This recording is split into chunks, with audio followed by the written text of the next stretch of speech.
Good afternoon, everyone. Welcome to the National Museum of the American Indian and this symposium, Creating a Climate of Change, a Sustainable Future for the Living Earth. We've been very active here at the National Museum of the American Indian, working on climate change issues since 2007, formally.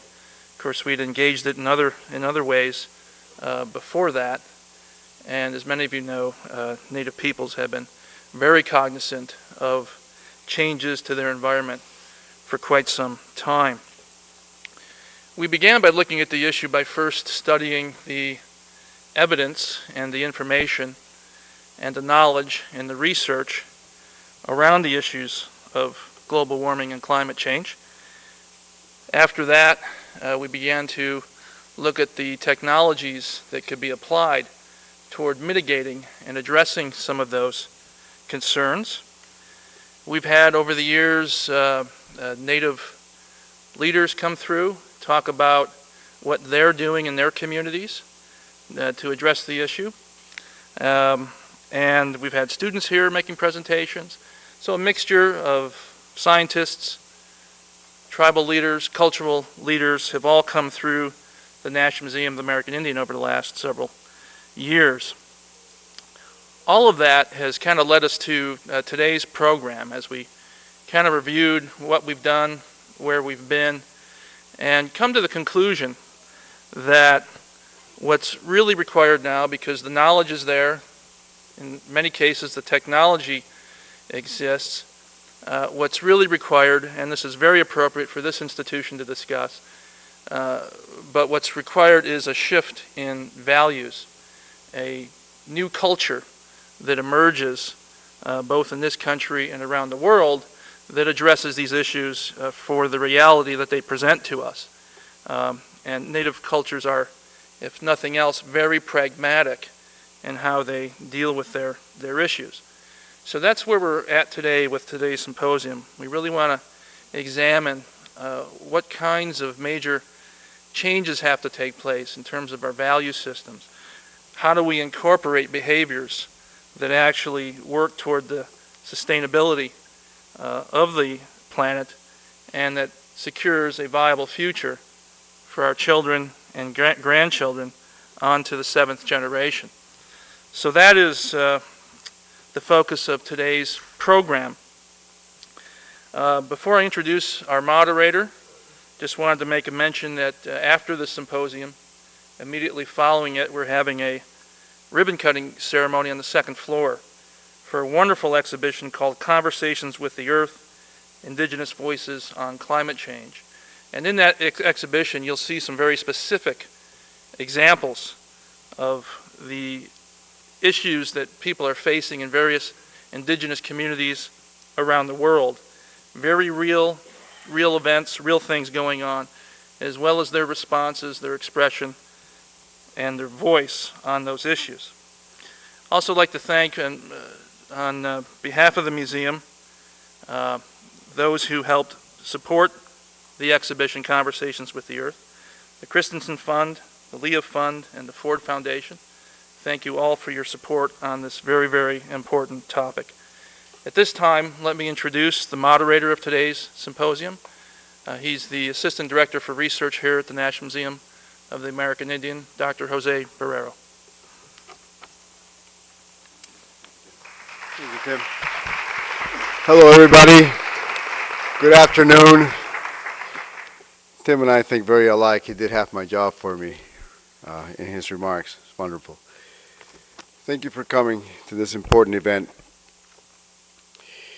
And I would like to welcome you to the Creating a Climate of Change Symposium and to the Living Earth Festival. I also urge you to visit the museum's 2nd floor Sea Alaska Gallery, as Tim mentioned, for the Conversations with the Earth, Indigenous Voices and Climate Change exhibit. Before we actually start the program, it's customary for us and our peoples generally to have a Native elder provide a blessing, introduction to our day. And today we have a spiritual leader from Acoma Pueblo, Akiba Father Lambert Toribio and his son, who will offer an opening prayer. He will be offering an appreciation to the Mother Earth and the nurturing powers.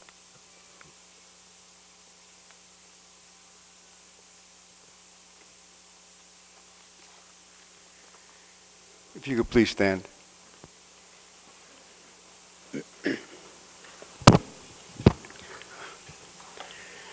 Emas nai haatse. Tawai stom at si jay truth. Do you tawai iani koino tanya. Si jay awi taihani. Kumeton hat hanu hatsuma shan huag ata. Gaidon hat si amu shayat. Si amu jayat. Na ke nai za si kuani wajut ichtachi wajuman. Gaio amu imi chỉ trâu vực chân chỉ trái chân na khe za chỉ hệ của nhiều chắc chúng anh ấy mấy ôn hạt giống mà san chỉ ta chỉ chơi ba sai hanu ha chỉ chơi mấy ôn chỉ amuk chơi coi ta chỉ ai ha chỉ tiêu sáp ta chỉ đồ ai ha chỉ sawit ha coi ta sẽ jami hanu sẽ ta nai hawi Christia iani zin na yahu shizin ai tawai. Climate change is an issue not only of science and policy, but of culture and worldview. So we aim to encourage unity of thought and consciousness, bridging native elders, climate scientists, federal government representatives, private sector interests, and tribes with initiatives that address global warming issues. Our distinguished speakers today, Jeremy Rifkin, Gregory Cajete, and Melissa Nelson, explore strategies for accomplishing the value shifts that will transform human society into a sustainable one, harnessing renewable energy, sharing it on a smart power grids, reclaiming our powerful connection to place and to the emphatic traditions of indigenous cultures, revitalizing body and mind with a healthful diet, and food sovereignty, among others. In addition to being educators and thinkers, all of today's speakers are authors of fine books on the subject of sustainability. I hope you notice their books for sale in the lobby outside the theater. Please stop by the book sale table after the symposium to look for, buy one or more of these remarkable books to read, be inspired. Right after the symposium, our speakers will be happy to sign books here in the theater if you bring the book up to them. After our last presentation, our speakers will return to the stage and we will have a question and answer session, so please hold your questions until then. Our keynote speaker today is Jeremy Rifkin, one of the visionary thinkers of our time. Rifkin is a best-selling author of numerous books on the impact of scientific and technological changes on the economy, the workforce, society, and the environment, including most recently, The Empathic Civilization. His books have been translated into more than 30 languages. Rifkin is an advisor to the European Union and heads of state around the world. He is a senior lecturer at the Wharton School's Executive Education Program at the University of Pennsylvania, where he instructs CEOs and senior management on transitioning their businesses, their operations into sustainable third industrial revolution economies. He'll have to explain this concept of third industrial revolution economies. Rifkin is the president of the Foundation on Economic Trends in Washington, D.C. In his talk, Jeremy Rifkin will address the themes of his recent book, The Empathic Civilization, The Race to Global Consciousness in a World in Crisis, noting that this approach has been an indigenous conviction for some time. Native cultures have long recognized and celebrated the interrelatedness of all life on Earth, and that these indigenous emphatic traditions represent the true human condition, the true human situation. Rifkin will discuss how culture can be practically applied to optimize our lives and move us forward on the path of sustainability, illustrated by some of his big ideas, such as distributing electricity efficiently using computer networks. Help me welcome Jeremy Rifkin. Thank you. Jeremy? Thank you.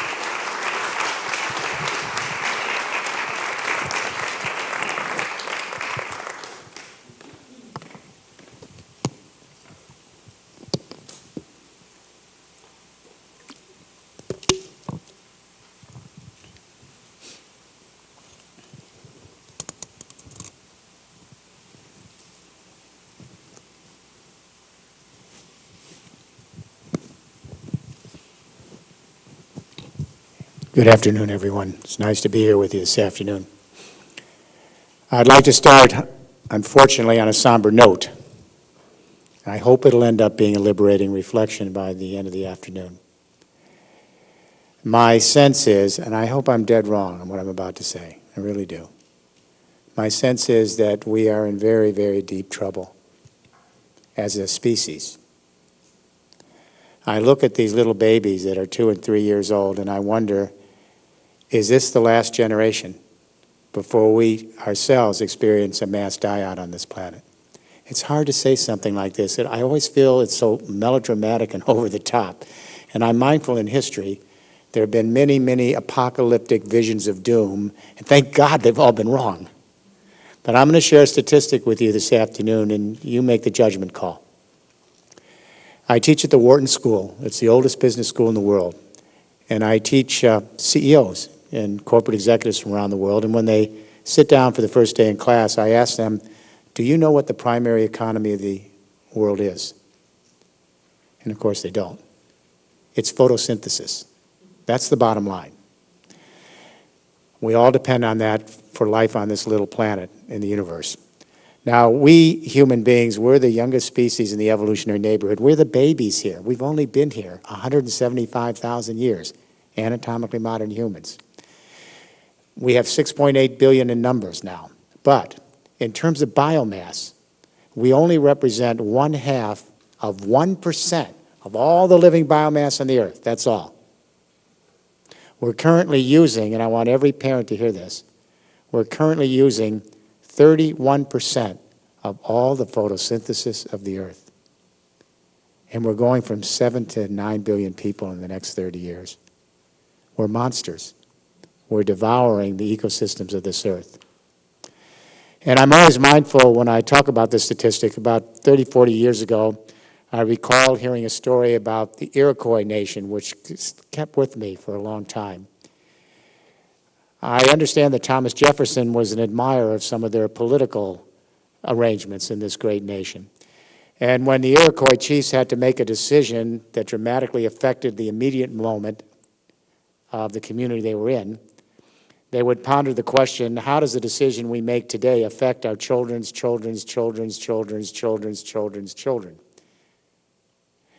The Iroquois didn't live for the moment because they realized they had obligations across a long time span in history. Their ancestors spoke from the grave, saying you have covenants you have to fulfill, responsibilities that we've handed down.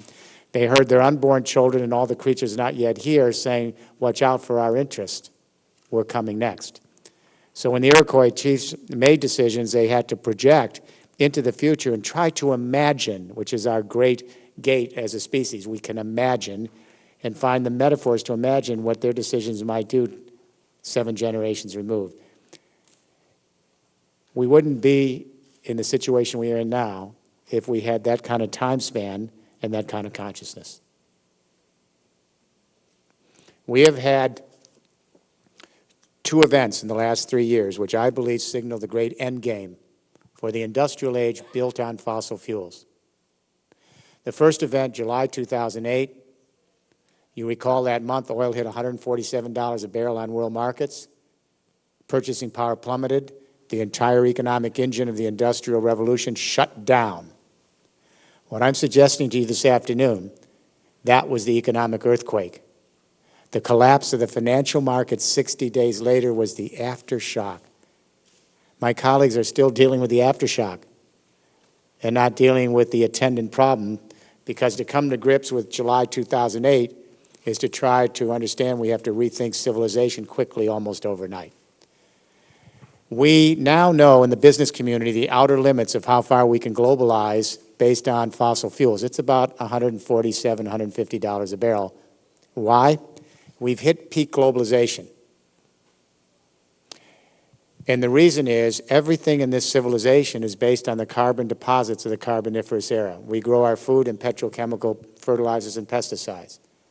All of our construction materials are petrochemical based, from cement to plastics. Virtually all of our pharmaceutical products, with a few exceptions, are still petrochemical based. Most of our clothes are synthetic fiber. Our power, transport, heat, light, this entire civilization is based on those carbon deposits. I try to think of what future generations might think of us if we do make it through this very, very dark period in the next century. 50,000 years from now, the monuments will be gone. Our historical record will not exist.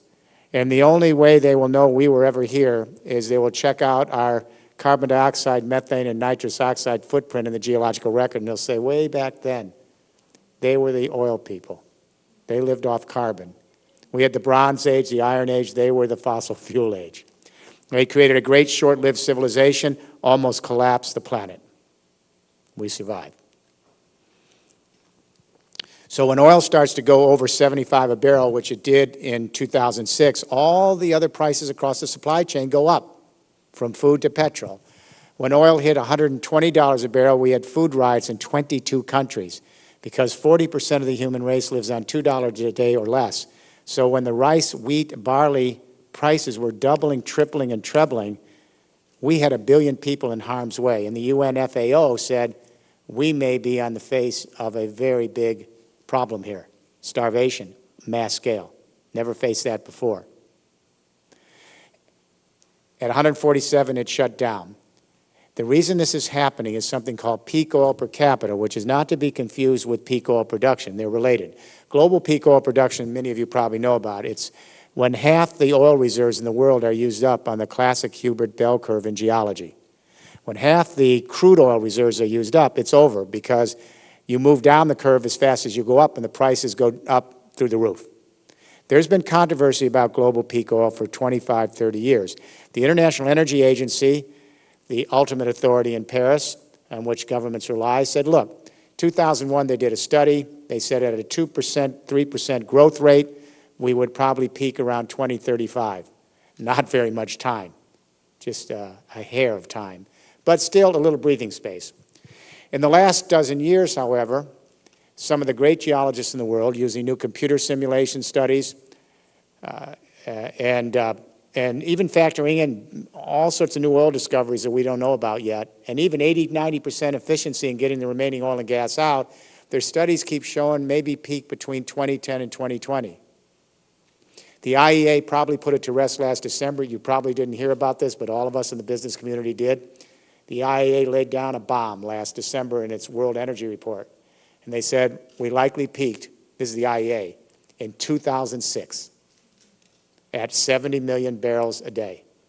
And we'll probably plateau down to 69 million barrels a day, but it's going to cost $7 trillion in the next 20 years to get the remaining oil and gas out. But the reason we hit peak globalization in July 2008 is something called peak oil per capita. It occurred in 1979. It's not controversial. BP did the study. Others have confirmed this over and over.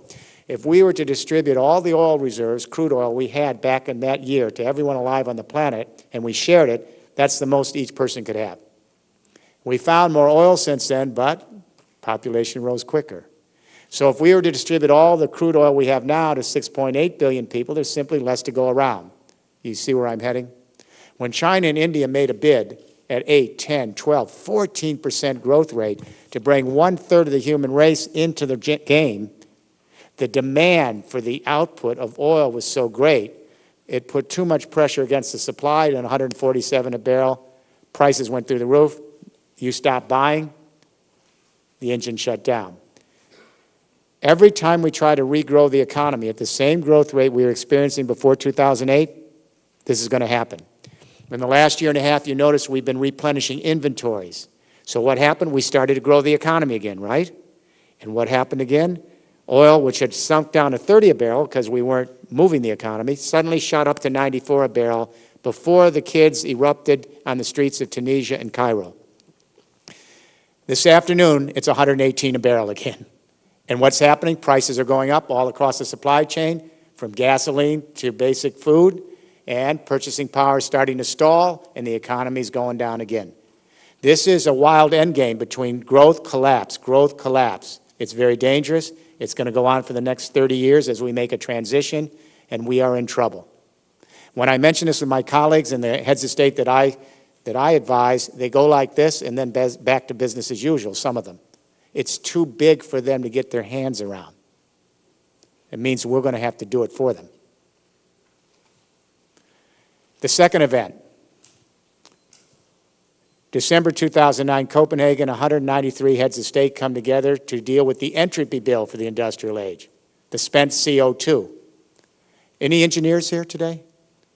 Well, you engineers know more than most economists, because economists have never studied the laws of thermodynamics, which actually govern economic activity, which makes me a little frightened about the profession. But as you know, you cannot escape the second law of thermodynamics. This is not a metaphor. We have so much spent CO2, entropy, in the atmosphere, and methane and nitrous oxide from an industrial-induced civilization, that when the sun's rays hit the Earth, then that heat tries to come back up. It's hitting those CO2 molecules and the methane and nitrous oxide molecules and then forcing it back down. It's as simple and complex as that. How bad is climate change? It's much worse than you're being told, even though in this country we've dummied down the debate and everyone's in denial. Not so in other parts of the world. 2007, the UN Intergovernmental Panel on Climate Change issued its long-awaited assessment report on climate. It was published in Paris. President Chirac asked me to come at that point in time. We brought in world leaders, and my job was to ask, where do we go from here in terms of an economic plan? When I addressed the question, the first thing I said is I had to make an admission. I had gotten it wrong for 30 years. For 30 years, I had underestimated the speed of climate change because I wasn't able to understand the full gravity of the feedback loops, and that's what's terrifying us at this point. It's the feedback loops. We don't see them till they happen. Then we say to ourselves, how could we have missed that? So our scientists are telling us, 2,500 scientists, 125 countries, all the academies of science, they're saying to us, we probably will see in the mid-range a 3 degrees Celsius rise in temperature on this Earth in this century. That's a middle scenario, now looking optimistic. But to give you a perspective of what 3 degrees means, if we go up 3 degrees, that takes us back to the temperature on Earth 3 million years ago in the Pliocene. Completely different dynamics in the ecosystems. Our scientists say that if we go 2 to 3 degrees, and we don't know how we're going to hold it to that now, we will probably face the 6th major extinction event in world history. We've had 5 biological extinction events in 450 million years, at least, in the geological record. Every time we had a mass extinction, it took 10 million years to recover the biodiversity we lost. So our scientists are now saying we are probably in the 6th major extinction event.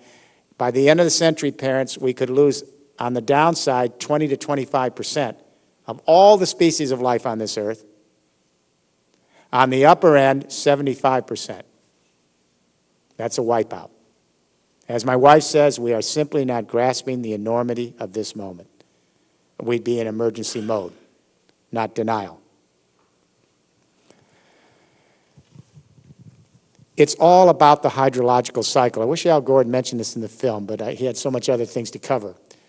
The reason this is so alarming, every 1 degree Celsius rise in temperature on this planet, the atmosphere then absorbs 7% more precipitation from the ground. It just sucks it up. So what happens is the whole hydrological cycle that allows us to operate the ecosystems of this planet completely goes a-kilter. That means more violent changes in weather patterns, more droughts, more floods, more droughts, longer periods where there's no water at all. That's exactly what's happening all over the world. The droughts, the floods, the hurricanes, the glacier melts, that's what's going on. It's the water cycle that's changing. The ecosystems cannot catch up quick enough and adapt in an evolutionary way to a dramatic change in the hydrological cycle that's virtually measured in decades and maybe in a century or so.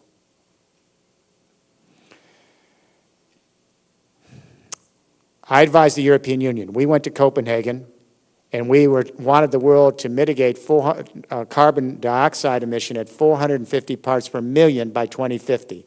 Our hope was that if we could get the world to do that, we may end up only 2 degrees. It would be devastating, but we might survive. But then James Hansen, the chief climatologist for the U.S. government, threw us a curve in Brussels. He said, you folks have the numbers wrong. Remember, no one even wanted to play our game in Brussels. It was just the EU, nobody else. But Hansen said, you've got your numbers wrong. His team went down and looked at the geological record, and what they found, of course, is we've never been over 300 parts per million carbon in the last 650,000 years. We're now at 380 with the industrial-induced age. We're going to 450, and at 450, parents, according to our chief climatologist of the U.S. government, I want you to hear this, we go up 6 degrees Celsius in this century. And this is a paraphrase of his report, The End of Human Civilization as We've Come to Know It and Adopt in this world. I hope he's dead wrong. I hope they're all wrong. We wake up from this nightmare. My sense is we are continuing to underestimate the speed of these feedback loops. So, peak globalization, 147 a barrel, regrowth collapse. Climate change now affecting agriculture, infrastructure, and our ability to survive as a species. What is wrong with us? What is wrong with this species? It's not just a matter of finding new ways to organize a global economy and find the right regulatory mechanisms. It's not just about finding the appropriate carbon targets. There's something deeper going on here. What I sense is that the real problem is that we are living off ideas about human nature and the meaning of the human journey and our place on this planet that we inherited 200 years ago at the dawn of the market era, and those ideas are toxic, dysfunctional, and taking us down the road to ruin. At the beginning of the market era, the Enlightenment philosophers took on the church worldview about why we're here, what our role is, and what our motivations are on the planet. You know, for 1,500 years, the church was very clear about this. Every baby's born in sin, depraved, and redemption waits in the next world with Christ, end of story. The Enlightenment philosophers had a different idea about human nature, the meaning of the human journey, and our place in the world. Pre-Enlightenment philosopher Thomas Hobbes, he said, we are an aggressive, violent creature, and its history is a brutish, nasty affair. John Locke came in after that, tempered a little bit, say, well, actually, little babies are born not aggressive and violent, but they're born tabula rasa, blank slate. However, and this was a little thing he shouldn't have done, they do have a proclivity biologically to want to acquire property. Now, somebody should have caught him on this. Blank slate except for that.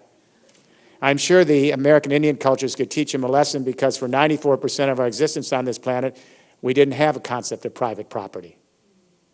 We had the communal we. Adam Smith comes along, the Scottish Enlightenment philosopher, and says, actually, babies are born to seek autonomy and their self-interest in the market. That's the drive. Then Jeremy Bentham, after the Enlightenment in the 19th century, said, actually, babies are born to seek pleasure over pain. We are ultimately a utilitarian creature. Charles Darwin, the British naturalist, said, actually, every creature is born with a drive to reproduce their survival and perpetuate them species. And then to cap it all off, Sigmund Freud at the end of the century said, actually, little babies are born with an insatiable sexual appetite, and all of life is about extinguishing libido. There you have it. So, how many people have actually had children here? This is what's coming out of the womb, huh? Aggressive, violent, competitive, self-interested, autonomous-seeking, materialistic, libido-driven little monster. It's pretty sad, and if that is who we are, we're doomed. We're doomed. I don't see any way 6.8 billion human beings are going to come together as a family and steward as partners the rest of our evolutionary kin and one planet if we are the monsters that have been described. But you know what happens in history? As we began to create an idea of who we are, then we create the parenting styles, the educational models, the business models, the governing models to reflect our ideas of who we are, and then we actually become that way. But then we wonder why here in the 21st century we feel so isolated, alone, betrayed, existentially in limbo, because our basic drives aren't being met. We have become monsters. At the cutting edge of evolutionary biology and neurocognitive science, our scientists are coming up with breakthroughs in the last 15 years that actually challenge these shibboleths of the Enlightenment. They're dramatic. Let me take you back to a sleepy little laboratory in Italy in 1990s. And scientists had a macaque monkey in the laboratory, and they had an MRI machine on the monkey, and they were watching the monkey open up a nut. And they watched what neurons lit up in the brain. By sheer accident, and this is how science sometimes evolves, by sheer serendipity, a human being walks into the laboratory right after this experiment, unannounced, and the human being sees the nuts and was hungry and opened up a nut to try to eat it himself. The monkey said, "Who is this invader in my laboratory?" He didn't move, the monkey. He just gazed at this human opening the nut, and then the scientists discovered something. They looked at the MRI machine on the monkey. The same exact neurons lit up when the monkey was observing a human open the nut as when the monkey was trying to open up the nut itself, and they had no idea. They thought the MRI machine broke. They didn't know what they found. Then they started putting MRI machine on other primate species, and they found the same thing would happen. Then they put it on humans, and we found all humans have this same response. They discovered mirror neurons in our neural circuitry. We now know humans have them, some primates, elephants. We're not sure about dolphins and other creatures yet. We are wired, apparently, in our neural circuitry for empathic distress. We know this is true. Look, if a spider goes up your arm and I'm watching it, I'll get a creepy feeling. If you puncture yourself and bleed, I'll wince. Crocodiles don't do this, as far as we know. This is empathic distress. What I'm suggesting is that what every parent knows, when that little baby is coming out of the womb, their first efforts are to connect. We are the most social creature. We have the biggest neocortex. We are ultimately seek companionship and affection and intimacy, and we want to belong to larger families of meaning. The worst thing you can ever do to a human being in the world is isolate and ostracize them. We are ultimately social. Adam Smith got this wrong. We don't seek autonomy and self-interest. Although generations of British parents have thrown the kids into the boarding school pretty early with just a little peck on the face, not going to work. So we have discovered Homo empathicus. There are so many studies. In my book, I talk about thousands of studies that have been done in the last 20 years on how babies think. We never knew how babies thought because they didn't talk. Now we know. I'll just give you one quick study. Yale University. They put all these little 10-month-old babies in a room, crawling on the floor, and they take a plank of wood that goes up like this. Then they take another plank of wood, glue 2 eyes on it. And the little plank of wood with 2 eyes tries to get up the plank and falls down every time, all right? Can't make it. Then they have another little piece of wood with 2 glued eyes, and every time the first piece of wood with 2 glued eyes tries to go up the plank, the second one helps it up. Then the third piece of wood, the bad wood, 2 glued eyes. Every time the first piece of wood tries to get up the plank, the third piece of wood stops it and pushes it back down. Then they let the babies go. They all crawl up to the helper. They don't crawl up to the hinderer. How do they know to do this? There are countless experiments like this now. Empathy is wired into our circuitry, but it evolves over history. This is important, and this gives me hope. When a little baby in a nursery cries, all the other babies will cry. They just have no clue why they're crying. It's empathic distress. Around 2 years of age, a baby can identify, a toddler can identify themselves in a mirror, and your child knows, that's me, that's you. That's the beginning of empathic evolution. It goes with selfhood.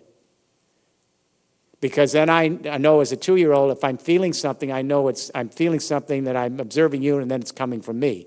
At 8 years of age, or 7 or 9, a kid learns about birth and death, that they come from mommy and daddy, they have a one and only life, that every moment is unique, cannot be repeated, and one day they'll cease to be.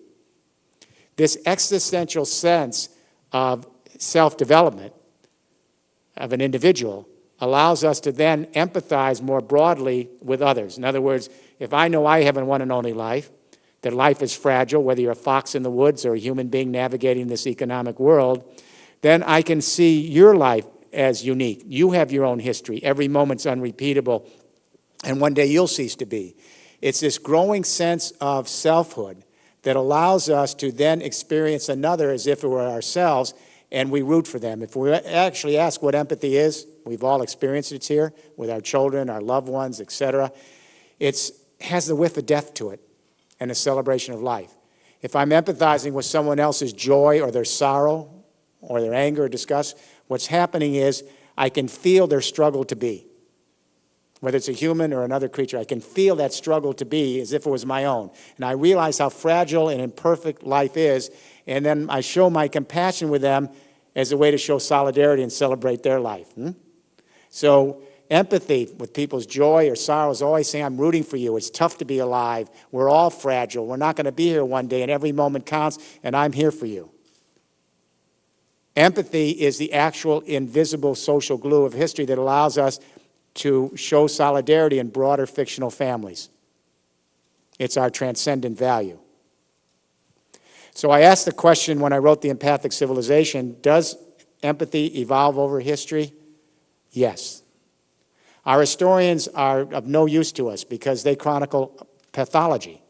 If you're a student of history, it's all about wars, conquest, mayhem, exploitation, violence, aggression, and redress of social grievances. If that's truly our history, then we would have perished a long time ago.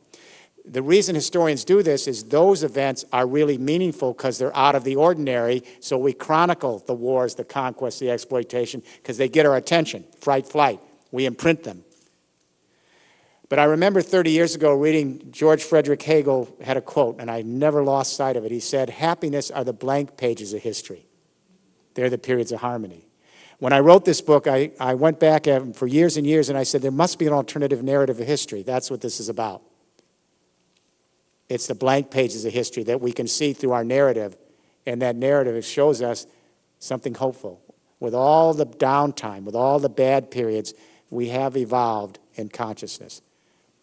What is the mechanism? The great changes in consciousness occur when human beings change the way they organize the energy of this earth. We've had many different energy regimes. When we change energy regimes, it allows us to come together in more complex civilizations and integrate in larger wholes. But when we create these possibilities of more complex civilizations, they require a communication revolution to manage them. It's when energy revolutions merge with communication revolutions, it changes Gestalt. It changes temporal spatial reference. It changes economics, and it changes consciousness. And empathy evolves. Forager hunters, 94% of our existence. The human body was the energy source. We hadn't domesticated animals, and we didn't know about how to use the currents and the waves and the water. And every forager hunter society in history had language in order to groom and forage and hunt and have sociability. And consciousness evolved mythological consciousness. Every forager hunter society in history had mythological consciousness without exception. And empathy, the basic human drive, evolved to blood ties and related kin ties. And if you were perhaps another group, maybe on the next mountain range, you would not be considered part of the human race. When we went to the great hydraulic civilizations beginning in Sumeria and Mesopotamia, ancient Iraq, the new energy regime stored surplus sun. Through photosynthesis, we grabbed it with centralized agriculture and we created stored surplus rye, wheat, and barley, and the sun's energy was in the grain. But it required a complete change in civilization. We had to indenture thousands of men to build these massive canals. Think of the logistics. We had to set up craft skills to run the dikes. We had to have royal granaries, royal roads, coinage, urban life. It was so complicated, they had to create a communication revolution in Mesopotamia to organize these great canal system agricultures. They created cuneiform. Everywhere we see these great hydraulic civilizations, the Middle East, the Indus Valley of India, the Yangtze in China, Mexico with the Aztecs, every one of them created some form of theological consciousness. The great religions formed back then. I'm Jewish. The Abrahamic religions were the people of the book. It's written down. Buddhism, written down, script. And empathy evolved. And how did it evolve? From blood ties and tribal ties to religious ties. Now all Jews think of Jews as brothers and sisters, even though they're not kin related. In first generation Rome, it was so strange, all these new converts to Christianity started kissing each other on the face and calling themselves brothers and sisters. It was bizarre. They weren't blood related. In the 19th century, we had another convergence of communication energy, a first industrial revolution. Print technology became very cheap. We introduced steam technology into print with linotype and rotary, so we could mass produce printed material really cheap, like the internet today. We introduced public schools in Europe and America, and we created a print literate workforce to organize and manage a very complex coal, steam, and rail energy revolution. We couldn't have done it with codex.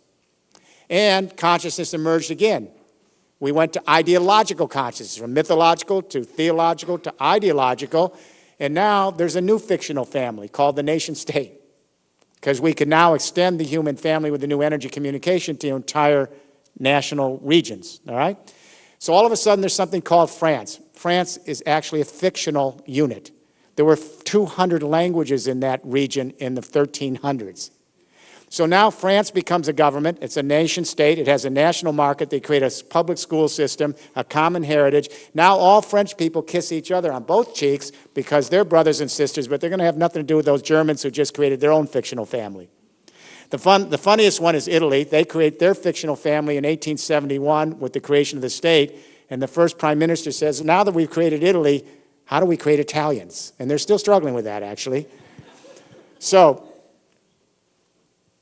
in the 20th century, second industrial revolution, another convergence of communication and energy, centralized electricity, the telegraph was transitional, the telephone, and then film, radio, and television became the communication tools to manage and market the oil, auto era, and suburban rollout. And we went to a new consciousness, psychological consciousness.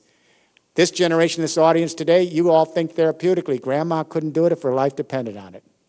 She could think ideologically and theologically and mythologically, but she couldn't actually express herself therapeutically or psychologically. And empathy extended now to associational ties, people of like-minded emotional interest. The second industrial revolution, the energies are sunsetting.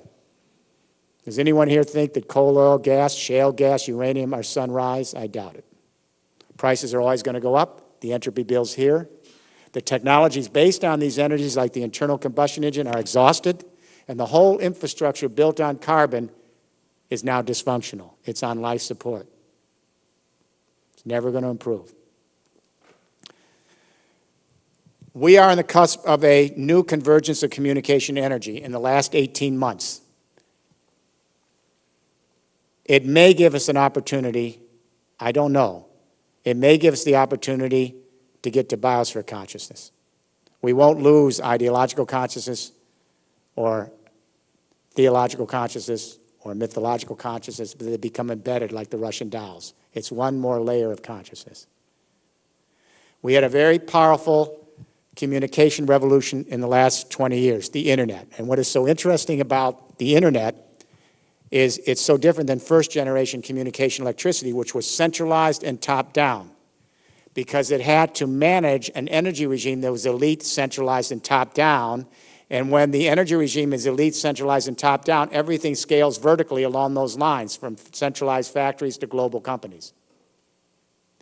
The internet communication revolution is different. It's distributed, collaborative, and lateral power.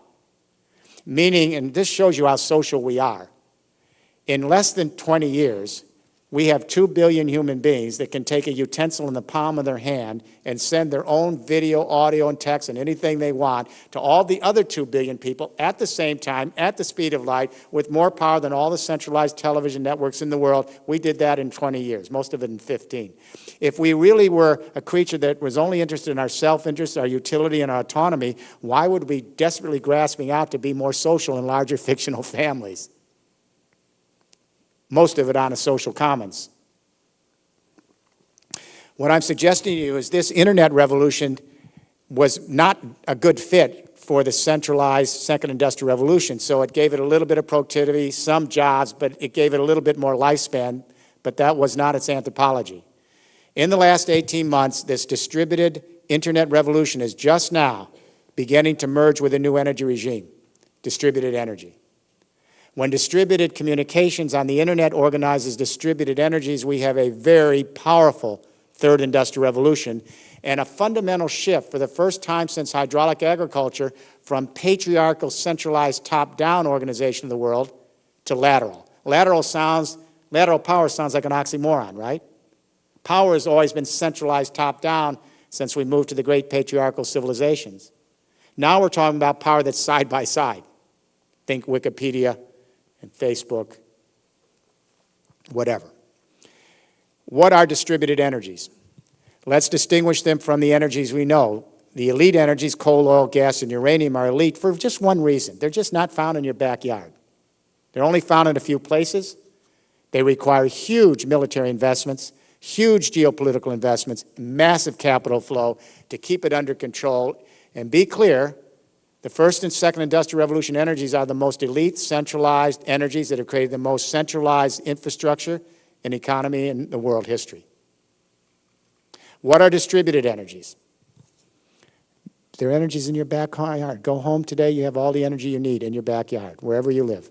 The sun shines all over the world every single day. The wind blows across this planet every single day.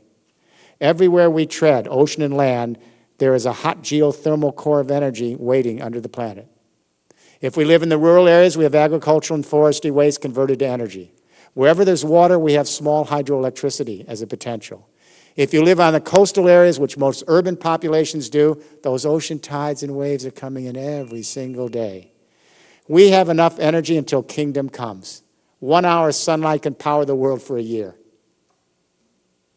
The European Union has committed itself to a 5-pillar infrastructure to create a third industrial revolution to get us to biosphere consciousness between now and 2050.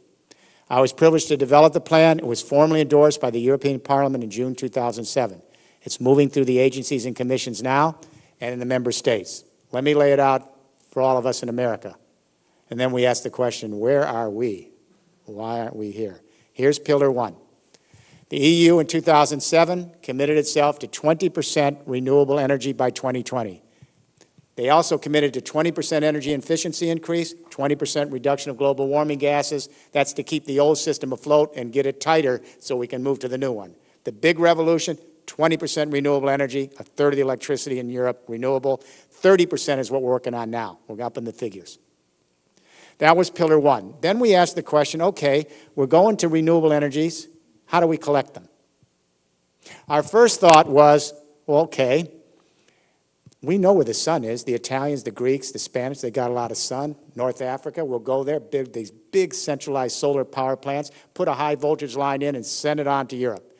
The Irish have the wind, the Norwegians have the hydro, centralize it, ship it out. None of us oppose some of these large solar, wind, geothermal, and hydro projects. They're essential to get us off carbon. They're not sufficient. And they are only a small part of a third industrial revolution. We began to ask a question that sounds pretty silly now, but we started to say, wait a minute. If distributed energies are actually distributed, and they're found in some frequency and proportion in every square inch of this planet, ocean and land, why in heaven's name would we only collect them in a few central points? That's 20th century centralized thinking. And greed. The old energy forces are not happy with what I'm outlining to you today. We came to Pillar 2. What is Pillar 2? Buildings. We have 191 million buildings in the European Union. Our goal is to convert every single existing building, if possible, to a micro power plant that can suck up the energy around the building, the sun on the roof, the wind on the walls, the heat under the ground, the works. This jumpstarts construction and moves an economic revolution forward. Thousands of SMEs and millions and millions and millions of jobs to convert the entire building stock of Europe in 40 years. That's a revolution. And the new buildings we have up are positive power. We have them up now. Olivier Bouygues showed me his largest construction company in the world 3 years ago, his new building. It came up 3 months ago. It's in the Paris suburbs. It's drop-dead gorgeous. It sucks up just enough sun so it can actually send more power back to the grid than it even needs. So, Pillar 1, renewable energy. Pillar 2, convert the buildings to power plants. Not unimportant because the number one source of energy use is our buildings, and they create the most climate change. By the way, does anyone know what the number 2 source of climate is? Problem. What's the number 2 source of industrial-induced climate? Huh? Food. It's beef production and consumption. Beef production and consumption and related animal husbandry, yet not one leader in 192 countries, including the leaders I advise, has made one statement on the number 2 cause of climate change. Even Al Gore is reluctant. How serious are we here? Number 3 is transport. So buildings. Then Pillar 3, we came up with a question, how do we store this energy because the sun isn't always shining, or sometimes the wind's blowing at night, but you want the electricity during the day. So we committed 8 billion euros to putting in hydrogen to store these energies. Hydrogen is the elemental universal particle. It's the lightest particle in existence. Our astronauts have been circling this Earth for 30 years. You know how they power their spaceships? Hydrogen fuel cells. So when people say this technology is 100 years away, no, it's 30 years too late. We should have done this a long time ago. So the sun hits your roof, you generate electricity. If you have some surplus you don't need, you electrolyze the water. The hydrogen comes into a tank. When the sun's not shining, you just convert it back to electricity. It is a very small thermodynamic loss compared to getting coal, oil, gas, and uranium to you across thousands of miles.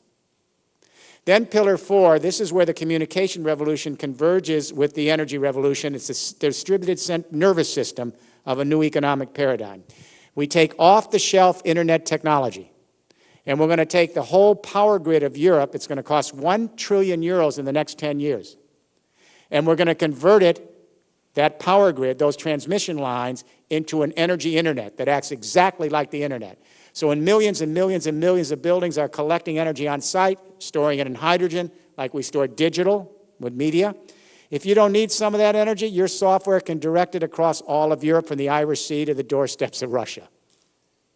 Think mainframe computer, you have your own desktop now. Think centralized power plants, now your building's your power plant. Pillar 5, electric plug-in vehicles are out with Chevy Volt, Nissan Leaf this year. Fuel cell vehicles are in production for 36 months from now with Daimler and GM, but they've got to plug it in.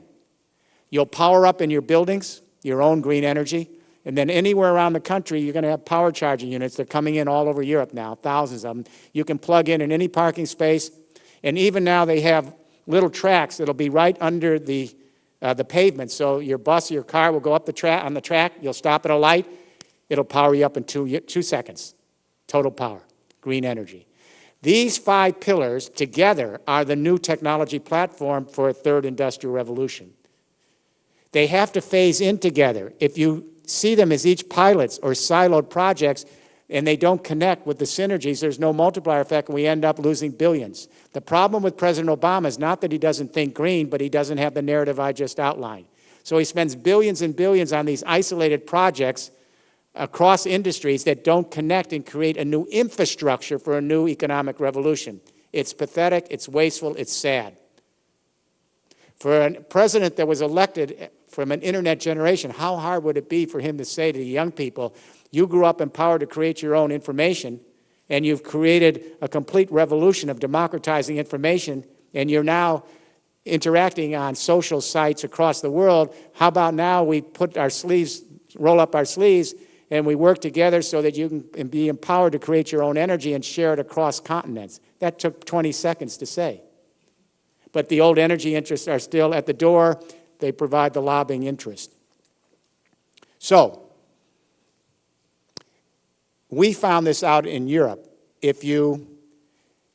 We put in feed-in tariffs so everybody could get premium for putting their energy, getting their renewable energy into the grid. You get a premium. But then we realized, my God, we got to put $1 trillion into the grid because it's a servo-mechanical, unidirectional, old-fashioned grid. So if millions of people are trying to get energy into the grid, there's no way to do it. It's not digitalized. Then we realized, my God, we not only have to do the grid, but we have to incentivize green mortgages and loans so that all the homeowners and SMEs can have low discounted loans so they can put the renewables on their building so they can then make money from the feed-in tariffs. You with me? And we're now doing that. Then we realized if we don't store this energy, some of our regions are 20% renewable and we're losing 3 out of 4 kilowatts because we're not storing it. The sun isn't always shining. Got to grab it when it is. Same with the wind. And then we realized all of our electric vehicles will collapse. The system won't work unless we have the other 4 pillars in place. So this is a system. It's a paradigm change. And it creates a completely new business model. This is distributed capitalism. This requires everyone being an entrepreneur, but it requires collaboration and community. Think internet. Let me say that the music companies did not understand file sharing in music. They thought it was a joke. Then they thought they'd legislate it and get rid of it. And then the music companies collapsed. You can't beat millions of kids who have nothing else to do but find software to get it for free. They're going to win. Some of the winners just smiled and laughed. See? Encyclopedia Britannica couldn't figure out Wikipedia. Why would millions of people who are amateurs recreate the history of the world and cross-check each other's references for accuracy? Now Wikipedia is the 10th largest website in the world. And the newspapers didn't understand the blogosphere. Now the newspapers are going out because distributed power dwarfs it. The reason we can do what I'm saying here, for 30 years governments say, Mr. Rifkin, how do you run the world on wind and solar panels and garbage? I mean, that's soft power. Now we can answer the question. It's called Grid IT 2.0. We now have software that allows us to connect hundreds of thousands of desktop computers, millions. When we connect these little desktop computers, the distributed power dwarfs centralized supercomputers. All of industry is using this now. We can take this to power when millions and millions of us become the power sources and share that across continents. The distributed power engulfs anything you could ever imagine with these little teeny centralized nuclear and coal-fired power plants. But this power is local, but it's shared across continents, it's sustainable, and it moves with the rhythms of the system. It creates biosphere consciousness. And that is, when we become responsible for the energy flows in our particular region, which requires us to get back in touch with what the Native American culture did for a long time, which was those cultures here understood that they were completely indebted to the rhythms and flows of the seasonal changes. And therefore, their lives were entrained to those rhythms in a very, very deep way. That's true in most foraging hunting societies, not all. And same in agricultural societies up to a point. So when we become aware that energy is not this stored hunk under the ground, but energy is the sun coming in and out every day, and the wind blowing in and out every day, and the heat changing under the earth every day, and the tides and oceans coming in and out at different frequencies every day, our biological clocks, our social clocks, our cultural clocks become entrained to the rhythms of the biosphere we're responsible for. When we then connect our little node to all the other nodes across continents, we start to think as a species, living in one biosphere. This is not academic. The biosphere is not just a metaphor. It's that sheath from the stratosphere to the ocean depths in which geochemical processes and life interact to create the stability of this earth. This is what Native American culture, Indian culture knew for a long time. The key now is, can we create biosphere consciousness overnight? It's already happening. Go into any schoolroom in the world, and this has all happened in 5 years, and ask an 8-year-old, they're coming home to mommy and daddy, everyone can tell me this here in the audience, and they're saying to daddy, why are you using so much water when you shave? 10-year-olds are saying, why do we have this big car? What does this hamburger mean to me on the plate? And where did my clothes come from? They're beginning to realize and be taught that every single activity they engage in has an ecological footprint that affects some other family and some other creature and some other part of the biosphere, correct? We're hearing this from the kids all over the world in less than 5, 6, 7 years. Ecological footprint. This ecological footprint idea is what American Indian cultures were talking about for a long time when they would say, we are all indebted to and obligated to the rhythms and flows of the larger biosphere in which we live. Now we're coming to it in a different way, but it's the same point.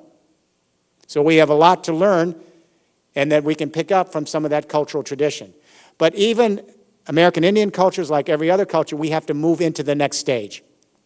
And the next stage is, how do we live in a very complex civilization where we can extend empathy, not just to blood ties and kin ties and religious ties and national loyalty ties, but can we extend empathy to the human race as an extended family, our fellow creatures as part of that family, and the biosphere as our community? I don't see why not. Why would we stop at the nation-state level? We don't lose all of the past consciousness. It's embedded in a deeper framework. So, finally, in closing, I don't know if we'll get there in time. You younger people will find out. Send me a postcard. I don't know. I really don't know. I have to tell you, I think this is a daunting task. This is a good game plan. This is not rocket science, these 5 pillars. This is moving very quickly now around the world.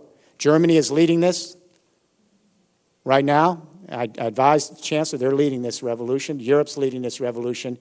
But you know, no one can tell a story like America. We just don't have the story. What we want to do is spread this narrative. And once we get the story, we can move very quickly in this country. But we're moving into dumbing ourselves down and backing ourselves up in denial. This is not going to work. It isn't drill, baby, drill. It's the all that is the crisis. It's how do we liberate ourselves from an old energy regime and an old technology and an old industrial revolution. So, in terms of consciousness, this last thought. How many, consciousness can change overnight. How many of you looked into a mirror today? Okay, don't be ashamed. You have to groom yourself. Would you be surprised if I told you that until the 1400s, no one saw themselves? You could look at a piece of metal or a pond of water and not get a very good picture until in Murano off Venice, in that little island, they started mass-producing reflective mirrors. All of a sudden, a national pastime, a pastime across Europe, people started looking at themselves in the mirror. Oh, that's me. That's interesting. That's you. That's interesting. What it did is it developed a deeper sense of selfhood. It changed consciousness. I could now see myself as an individual unique from you, but when I look at you, you're different than me, but then we resemble each other in many ways. You follow me? That changed consciousness. It's called self-reflection. That's what mirrors do, self-reflection. When the Apollo spaceship took its last gate around the dark side of the moon and our boys looked out at the Earth and the sun was shining, boom, they took a few quick photographs and our whole generation put them on the wall. We saw the Earth for the first time from outer space, and it was an out-of-body experience. Every young person in this room does this every day. You go up and Skype with a friend in Tokyo in a classroom project, and then you get that friend's address, and within 10 seconds you go up on your computer and you Google up their address, and Google takes you from outer space right down to their house, and you see the whole neighborhood. That we have a generation that's so connected, you can look from the outside in, from the top down, from the bottom up, from the inside out, and now that communication technology connects us with energy flows so that we can actually see ourselves as nodes, hundreds of millions of nodes, billions of nodes in a biosphere. That's a shift in consciousness. That's dramatic.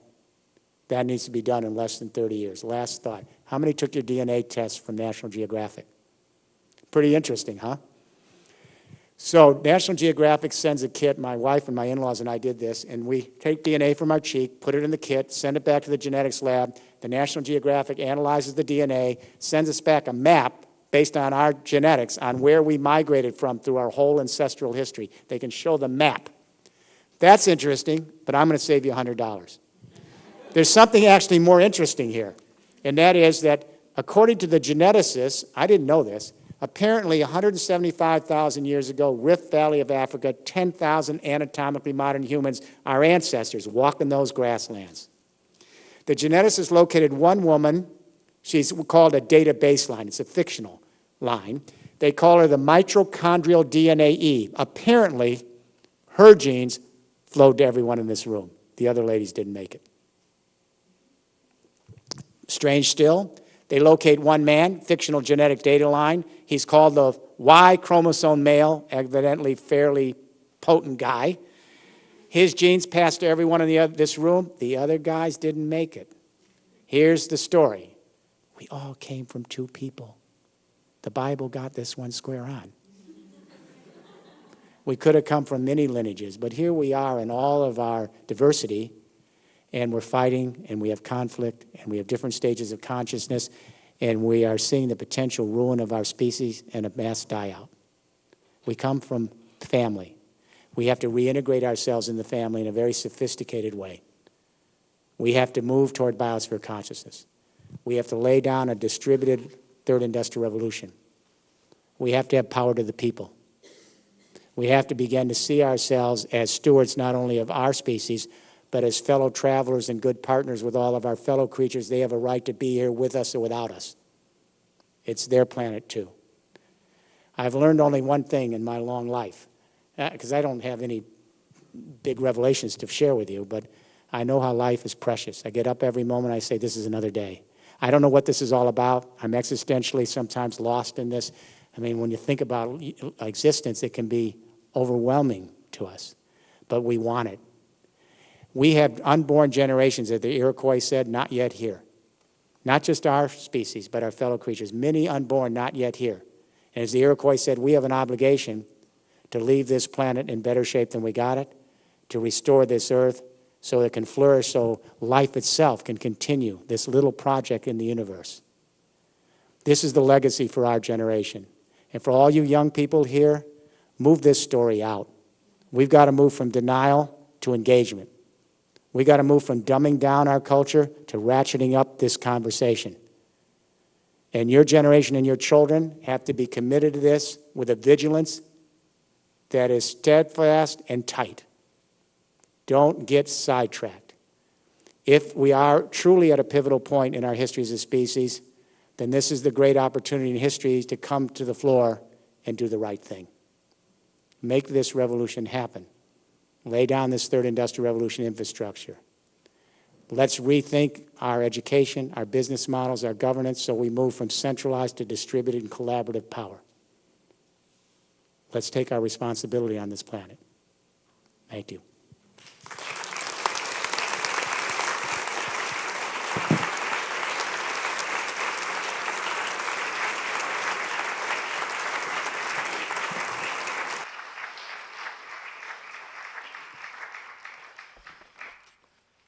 Thank you, Jeremy. Powerful, really thought-provoking stuff, really hopeful at this time.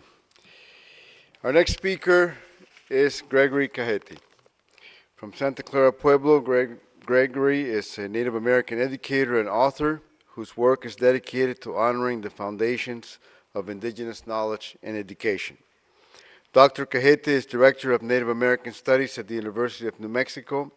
He previously worked at the Institute of American Indian Arts in Santa Fe and has served as a New Mexico Humanities Scholar in ethnobotany. In addition, he has lectured at colleges and universities in the U.S., Canada, Mexico, New Zealand, England, Italy, Japan, and Russia. Dr. Cajete is one of the foremost scholars in the field of social cultural studies as it relates to Indian education and curriculum and native science. His books include Look to the Mountain, An Ecology of Indigenous Education, Ignite the Sparkle, an Indigenous Science Curriculum Model, and A People's Ecology, Explorations in Sustainable Living. We welcome Greg.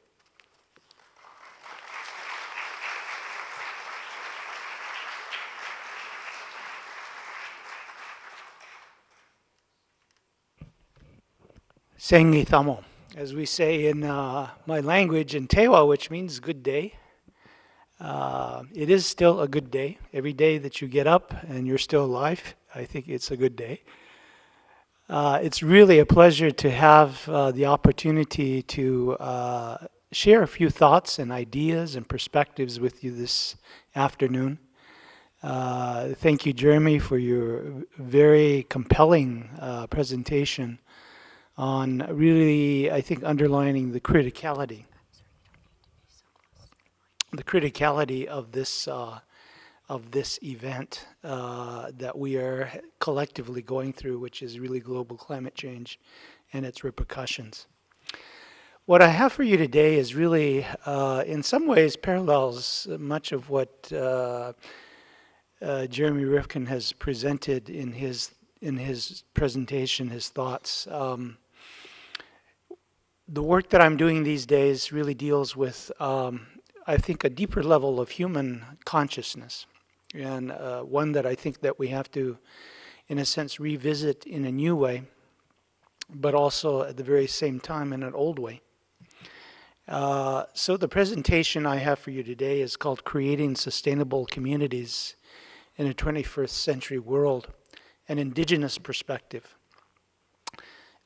This idea, this perspective of community really is a perspective that I think we really have to really take some very, very, very close take a very close look at, because many of the kinds of things that we're faced with today in terms of just the enormity of the issues of climate change and its effects are not things that we as individuals are going to solve, but actually we as collectives, we as communities really only have that opportunity to solve. And so for me, community becomes a very, very essential point in all of these kinds of discussions.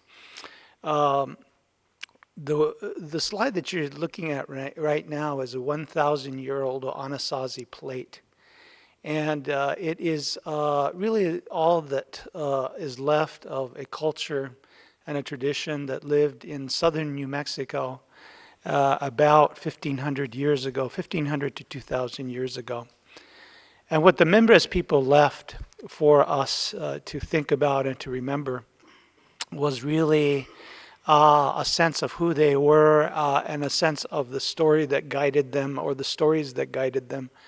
And I think in every sense of the word, an illustration also of what it is to be empathetic, what it is to have empathy, not only for each other, but also for all living things.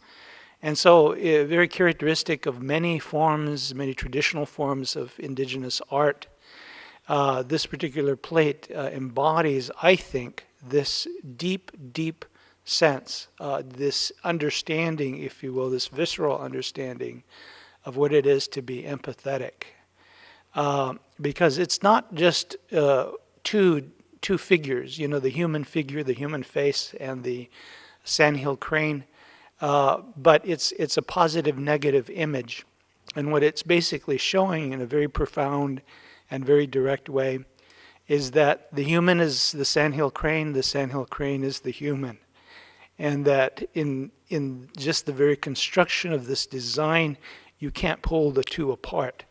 They are interdependent, interpenetrating of each other in that sense. And so that really embodies, you know, that level of sense of community that I want to get at in my presentation. Indigenous people really have been dealing with dramatic climate change issues for a very long time, much more time than I think most contemporary people have even realized that the climate was changing. We have stories that have told us by our parents, our grandparents, our great-grandparents about major changes that they themselves were beginning to see within the environments and within the places that they lived. Subtle changes. So in many ways, we're like the miner's canary. You know, I just recently was at a international conference on global climate change in Taiwan in November. And part of the discussion there, part of the groups that were presenting in this global climate change conference were indigenous peoples of Asia, describing how the changes in climate were affecting them directly, and also indirectly in a variety of different kinds of ways, because they were people who lived and still lived very much in tune with and in reference to natural landscapes. And so as you begin to think about what is the indigenous role in the context of this, I like to describe it as the indigenous mind rising. And when I say indigenous, I'm also saying that all of us, regardless of culture, are indigenously human, that there is a sensibility that we have, part of which is this expression of empathy and this propensity to create community, that we must in really direct ways get in touch with again. And so in North America, as I say there, climate change has already drastically affected indigenous people. I come to you 2 weeks earlier, we lost our entire watershed in Santa Clara Pueblo reservation. Our entire watershed was burned as a direct result of the ensuing drought that has plagued us really for the last 10 years. Finally took one of our most important natural resources. So we're shifting from having to basically conservation and maintenance to restoration of that very, very important natural resource. So indigenous people are affected all over the world in very direct and pronounced ways, and have been actually for the last 30 or 40 years, and have been espousing those thoughts and ideas to whoever would listen to them, so to speak. We've had meetings on climate change literally all over the world, beginning really with many elders' councils and many groups meeting, large and small, in communities really all over indigenous America at least, and certainly in the rest of the world now. Really very serious meetings for the past 15 years with regard to first of all, trying to understand what the issues were with regard to global climate change and how we could begin to mitigate and really preserve our communities in the face of those kinds of issues, using our technologies or traditional technologies to think about, what, for instance, the scale of change will present to us in terms of these severe challenges. And as I said, just as with regard to my own community, Santa Clara Pueblo, this is right at our doorstep.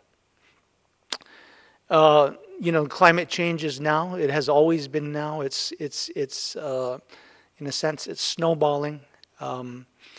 I remember being a trained biologist and going through many of my early college years, about 36 years ago, 40 years ago. We were already noticing major changes in the environment 30 or 40 years ago, doing studies with regard to just subtle changes that we were noticing. And again, what has happened really is that all of those cumulative effects, because it is a feedback system, have begun to become extremely pronounced. And global climate change is happening much faster than anyone predicted. So in the far north, we have melting sea ice, glaciers, permafrost, increase in fires, insects, flooding, drought patterns. In the southwest, again, as I said, drought and insect infestations, unpredictable seasons. The rise of a very deadly disease called hantavirus, which we're monitoring right now in terms of the possibility and probability that it will arise again. Great Plains, extreme weather, flooding, blizzards, tornadoes, and drought. In the east, ice storms, flooding, rapid ice flows. We have a lot at stake as indigenous people, because this climate change significantly affects our cultural ways of life and our place-based rights. So this really hits at the core of who we are as indigenous people, indigenous communities, attempting to survive in the face of these kinds of challenges.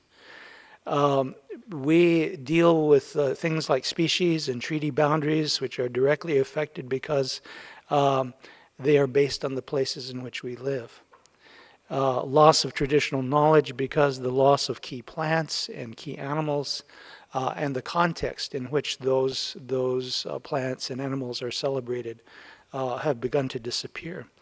Coastal tribes are impacted by sea rise and will continue to be for the next generation, if you will.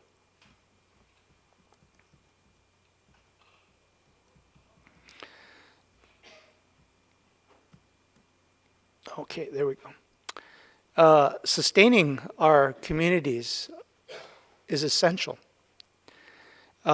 Ensuring fresh water supplies, secure food supplies, meeting an impact on key plant and animal species requires our attention to practiced forms of community or practical forms of community. It requires a reforming of traditional ecological knowledge and an exercise of our sovereignty. It requires that we plan locally, cooperate with other tribes educationally, and NGOs and governmental agencies. So crisis really also brings in the necessity to collaborate collectively. And we have been doing this or attempting to do this for many years now. But that then brings us to what I want to talk about today, and that is really a serious recreation of this sense of community. And this really does require an education process, gathering and sharing of information, formal and informal research, even for indigenous communities. Even though we do have in our communities a communal sense of being, community is something that is organic and it is evolved through each generation of people working at and practicing community. And so it's not something that is academic for us. It's something that has to be practiced and those ways in which we practice community have to, in a sense, be adapted to the changes that we're facing. And so just like everyone else in the world, our sense of community and also our practice of community is both being challenged, and at the same time, we are also, in a sense, coming forward with our ideas of how to recreate ourselves as viable indigenous communities. So for us, that also includes things like application of treaty rights and agreements to protect key habitats, the development of renewable energy and food resources, engaging youth and youth in their participation globally. My two colleagues that I've worked with for many years, Cheryl Charles and Bob Samples, reflect on what it is to create a healthy community. And in their book, Coming Home, they say, healthy communities are cultural and natural systems where life and learning are nourished by the actions of the members.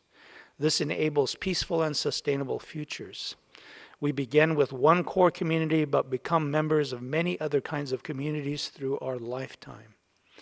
And so this search for and this journey for empathy, with each other is really a very deep human instinct. E.O. Wilson calls it the biophilic instinct, the instinct to affiliate with other living things, which is so deep within us as an instinctual drive, if you will, that it brings us to form and to, in a sense, have a sense for deep inside our gut, if you will, our deep inside our sense of who we are as human beings, for affinity for other human beings, for other living things.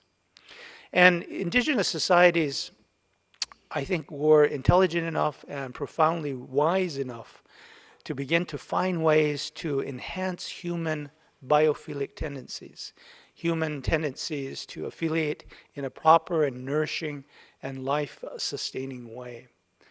And so our ceremonies, our dances, our songs, our prayers are really mechanisms that help to remind us about that really central and very important essence of what it is to be a human, and for us as people of community, that the community lives on through us and through the generations to come, and community and life is given to us from the generations before, and that's the basis of that 7-generation thinking that we've been talking about. To this, we add what our experience of knowledge is. And of course, for indigenous people, we have traditional knowledge, which is handed down based on stories and experience of people through time. We have empirical knowledge, that practical knowledge that's gained through careful observation and practice over time. Revealed knowledge, which is gained through vision, ritual, and ceremony. And also contemporary knowledge gained through experience and problem solving in a present time situation. So these, you might call these the 4 directions of indigenous knowledge coming to interact with each other in a variety of different kinds of ways, in very unique ways in communities, as we face some of these challenges of global climate change. Now, one of the kinds of things that I do a lot, because I look at metaphors within language, is the understanding that when you take a look at indigenous cultures all over the world, you see that they operate primarily from what I would call biological metaphors of life. That in indigenous languages, as prayers are said or ceremonies are done, you'll hear many times a reference to, for life's sake we do this, because of life we do this. And it's always a reminder that underlying everything that we do in community and with each other and in our relationship and responsibility to each other, that there is a life principle. And this is a very human thing. It's a very biophilic way of doing and thinking and understanding what you do and how you do it in the world. Somewhere along the way, part of our human global community moved towards a different kind of metaphor. And that metaphor is really a metaphor that's based not on life, but really based on the machine. And that mechanical metaphor, along with the rise of industrialization and also the rise of the contemporary modern world that exists today, really has to begin to find a different kind of metaphor to live by, because deeply, deeply embedded in the way that your consciousness of community evolves is it's very much connected to the metaphors that you live by. And so biologically, speaking, that movement away from a biological metaphor of thinking and doing and being in community towards a mechanical metaphor of thinking and being and doing made a major shift in our consciousness that we, in a sense, must really begin to think about. It's really not only about changing the way that we live, it's changing the metaphors we live by. The compelling need. People today are searching for meaning. We really do, especially as contemporary Americans, lack a sense of communal good. We struggle without this, recognizing the need for communal virtual and ethical action. A healthy society can only come from healthy communities comprised of self-determining individuals acting and taking responsibility for their actions for all. So these are the kinds of ideas, that I think guide us as we begin to think about what is a community, and why is community very important now in this time, in this place, as we begin to face the challenges that are before us with regard to global climate change. A great definition of community by D. Hawk, Birth of a Cardotic Age. The essence of community, its very heart and soul, is the non-monetary exchange of value, things we do and share because we care for the other and for others and for the good of the place. It arises from a deep, intuitive, and often subconscious understanding that self-interest is inseparably connected with community interest. So that understanding that community is kind of this underlying bedrock of human existence, at least for most of our time on earth, and all of a sudden we left that sense, or we forgot about that sense of community and moved in another direction, becomes, I think, a very critical question that we have to ask ourselves. A community requires a perception of belonging and supports the sense of identity. It places our identity in context. It requires participation and commitment. It requires the support of individuals and in turn supports individuals, synergy through which it attains coherence. So that when people are in community, you feel it. There's a synergy, there is an empathy, there is that sharing of empathy. And that empathy for indigenous people was not among, and was not only for each other as members of this extended family called tribe, but it was also for all the other living things that supported you within the context of the life of that community. So examples like the first salmon ceremony in the Northwest, of which there are many examples of major ceremonies that indigenous people performed, were instances in which the people came together to remember what it was all for, so to speak. To remember that they are members of a community that is extended not only to each other in the community, but also to all of life that surrounds them and that supports them, and that they had a responsibility also to support that life. And so all of those ceremonies you see are instances, in a sense, to reinforce this deeper sense of empathetic community. For me, as a Native educator, part of this is now translating these ideas of community into a reformation of indigenous education. And it includes doing things like teaching and learning, which is transformative and anticipates change and innovation. In indigenous education, we believe we can integrate and apply principles of sustainability along with appropriate traditional environmental knowledge. And it also requires indigenous education which forms a foundation for community renewal and revitalization. In other words, education in earlier times for us was about, enhancing that biophilic, empathetic sense of community and relationship and responsibility that we had for each other. And we must, in a sense, as indigenous people, for ourselves, recreate that community and that way of education as much as possible. Now, I dare say that the indigenous example also represents an example for everyone, in the sense that what we as indigenous people are attempting to do in the varieties of different kinds of movements that we have that are largely off the radar screen in most of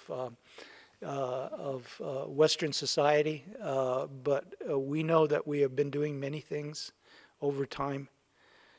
Is really, I think, an example of the kinds of things that everyone must begin to think about and begin to do in their own particular kinds of ways. And this movement towards creating community, I think, is one of those very, very important things that we have to begin to think about.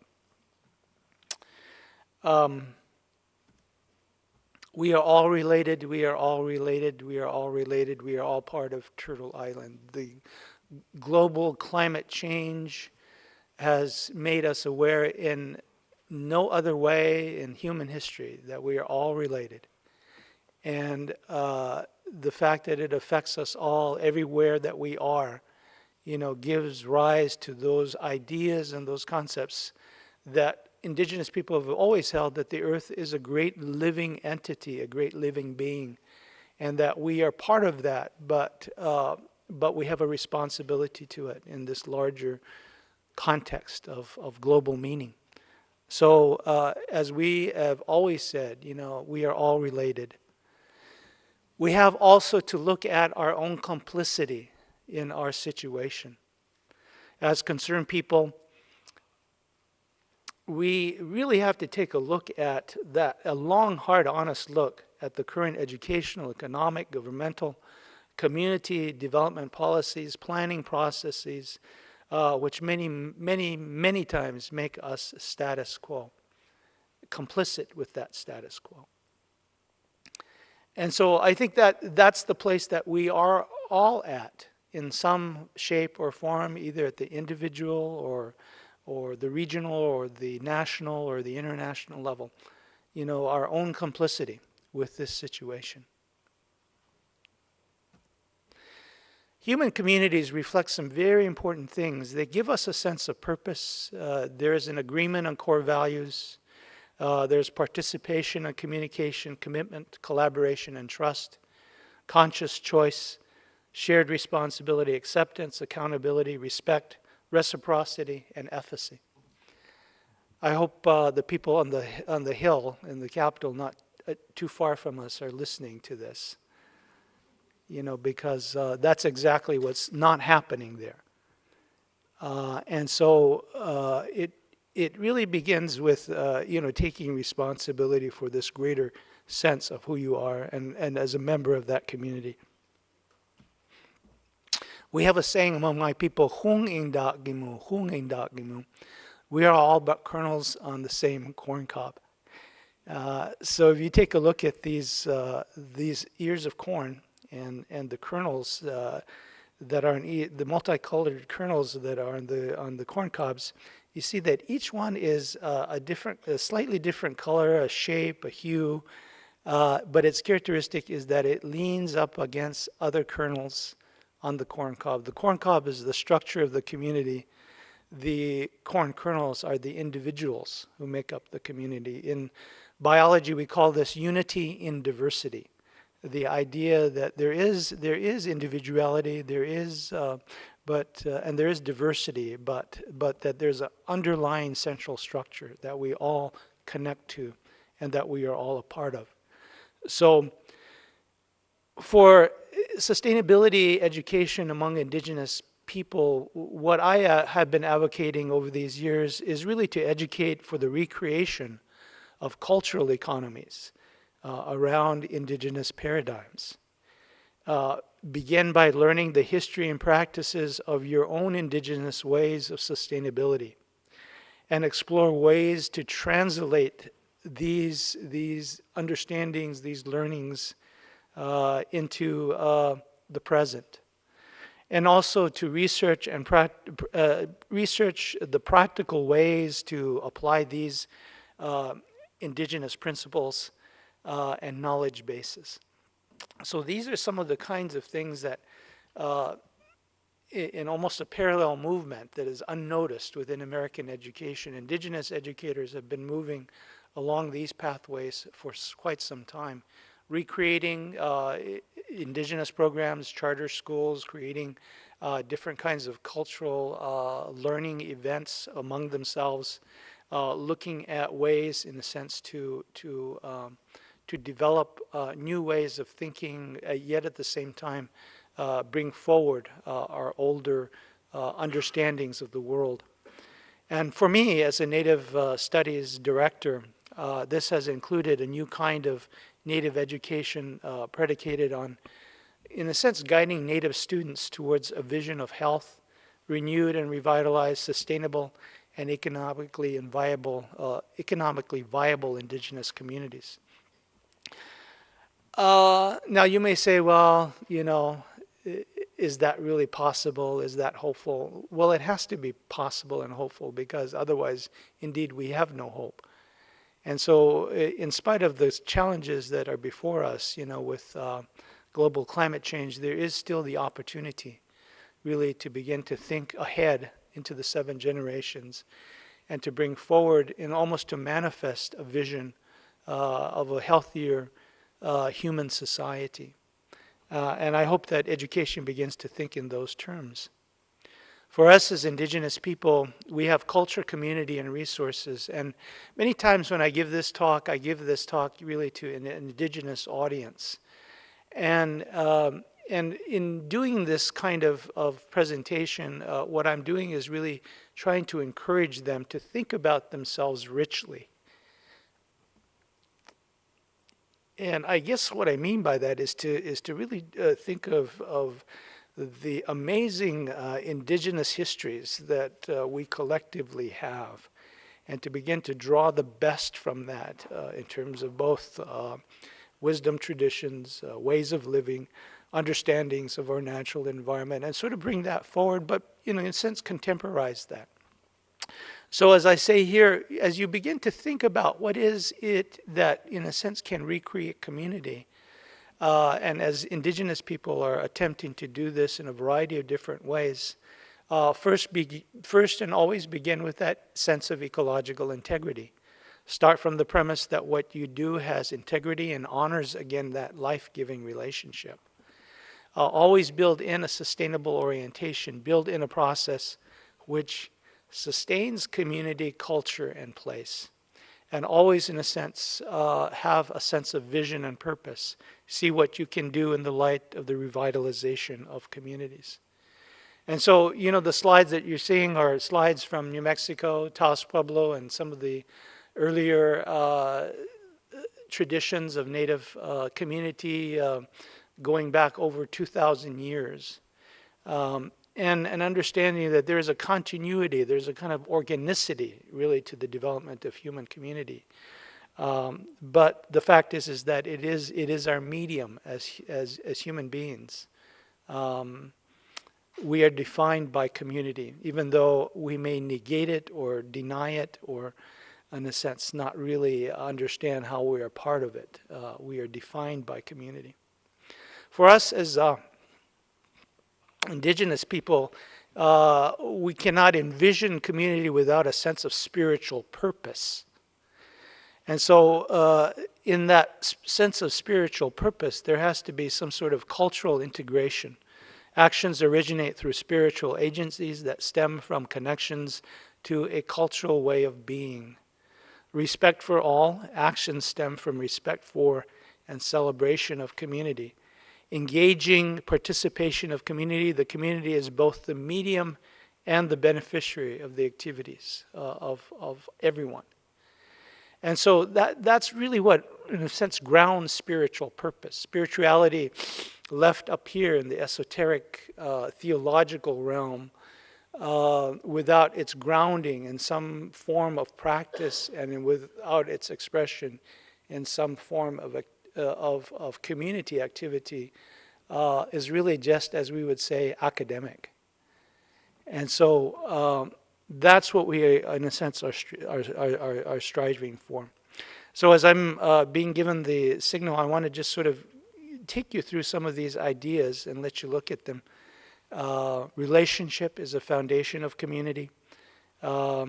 Building upon and extending relationships are essential in this process of development. The initiative should generate dynamic change and also a sense of well-being. It requires commitment to do this. It's not easy to maintain and to extend and to be in community sometimes, but it nonetheless requires a sense of commitment, a deep sense of commitment. A commitment to that mutual reciprocal sense of action and change.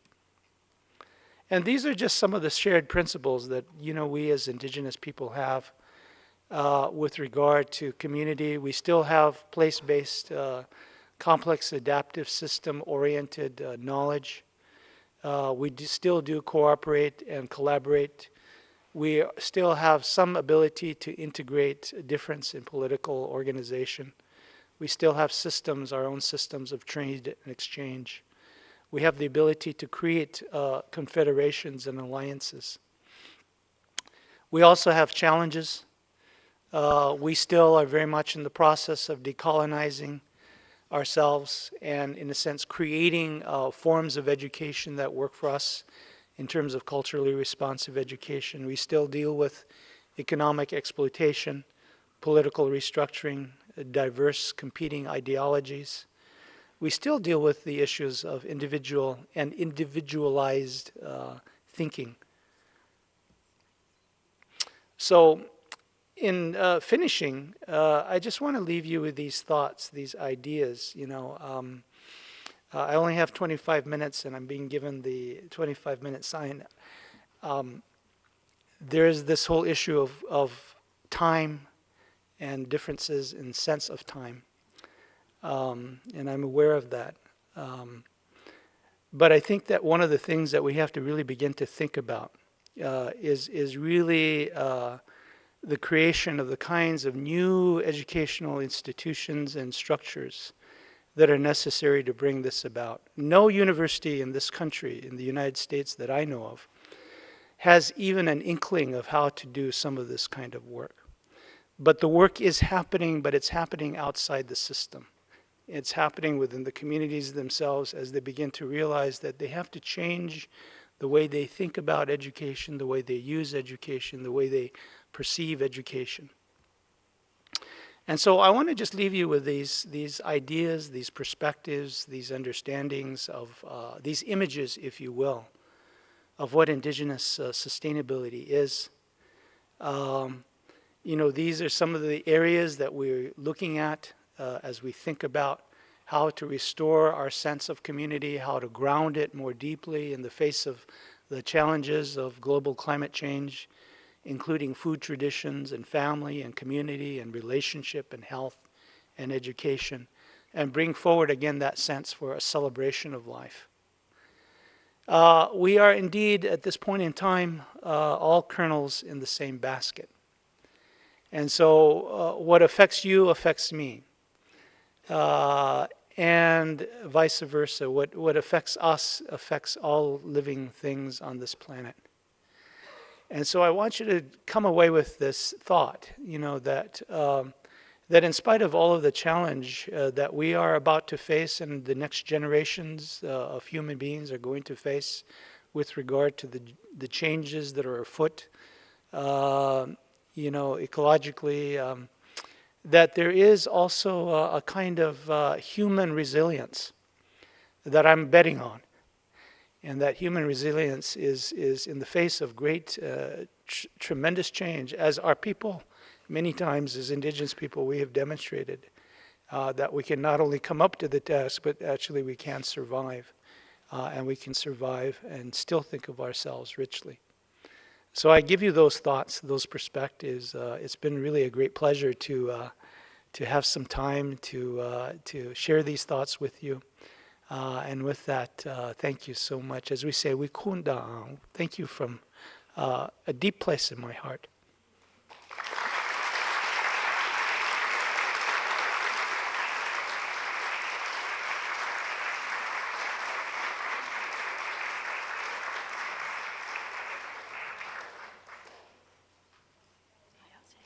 Come see me after this. We may not have time for a lot of questions. Yeah, come backstage so I have an idea about that. Thank you, Greg. Very rich stuff. You guys have been a wonderful audience, by the way. Very attentive and very rich material. I think this is the best session we've had along this in this whole series we've had for 5 years now. Our next speaker and final speaker, Melissa Nelson, is a cultural ecologist, writer, educator, researcher, and indigenous rights activist. She is Associate Professor of American Indian Studies at San Francisco State University and Executive Director of the Cultural Conservancy, an indigenous rights organization that she has directed since 1993. Of Ojibwe, Métis, Norwegian heritage, she is an enrolled member of the Turtle Mountain Band of Chippewa Indians. She recently edited an anthology titled Original Instructions, Indigenous Teachings for a Sustainable Future. Earlier, co-produced an award-winning documentary, The Salt Song Trail, Bringing Creation Back Together. Nelson's work is dedicated to decolonization, cultural recovery, environmental protection and restoration, and the revitalization and celebration of community health and cultural arts. Melissa will speak about her work with Native food traditions and food sovereignty. As she has observed, Native and traditional cultures have known since time immemorial that if you have healthy food, you have healthy bodies, minds, and communities. and this insight is valuable to non-native as well as native peoples. As she states about the growing incidence of diabetes and depression, these illnesses do not affect just Native Americans. Many Americans of many different ethnic groups and feelings are feeling the negative consequences of the loss of heritage foods and traditional ways of health and healing. Welcome, Melissa, please.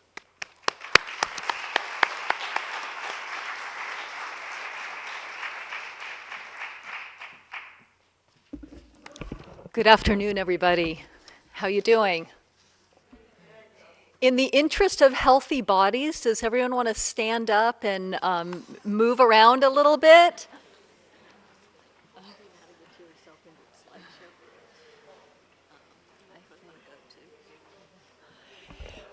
Yes, we have to remember we are minds and bodies and on the earth here. And it's really my honor and pleasure to share the stage with Jeremy Rifkin and Greg Cajete, two incredible thinkers and authors who I've admired for many, many years. So it's a deep honor. Thank you.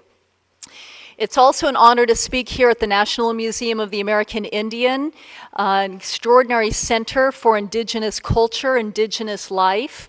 And I want to honor the First Nations people on whose land we are on here, and want to acknowledge and thank the staff at NMAI for organizing the Living Earth Festival and this beautiful symposium, and for inviting me here to be a part of it.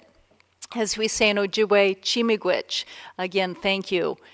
I want to talk to you in my short amount of time here about indigenous health and indigenous foods, and really give some examples of this growing and burgeoning native foods revitalization movement, primarily in America, but it's happening all around the world today. As was mentioned, I am Ojibwe. I'm also Métis and Cree on my mother's side and Norwegian from my father's side. So as a mixed blood person, a lot of my life has been really dedicated to integrating these parts of myself.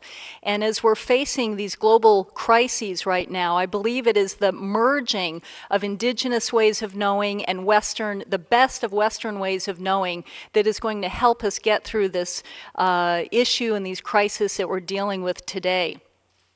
And I know that Sarah James has a beautiful quote up in the Conversations with the Earth exhibit saying the same thing. It's really going to be nurturing our native roots and honoring indigenous knowledge and wisdom, combined with the best of our Western sciences and our Western technologies, and I say reluctantly our Western economics that I'm learning more about from Jeremy Rifkin, that I've been cautious about capitalism, if capitalism can really be transformed for sustainability. I highly doubt it, but I'm hopeful.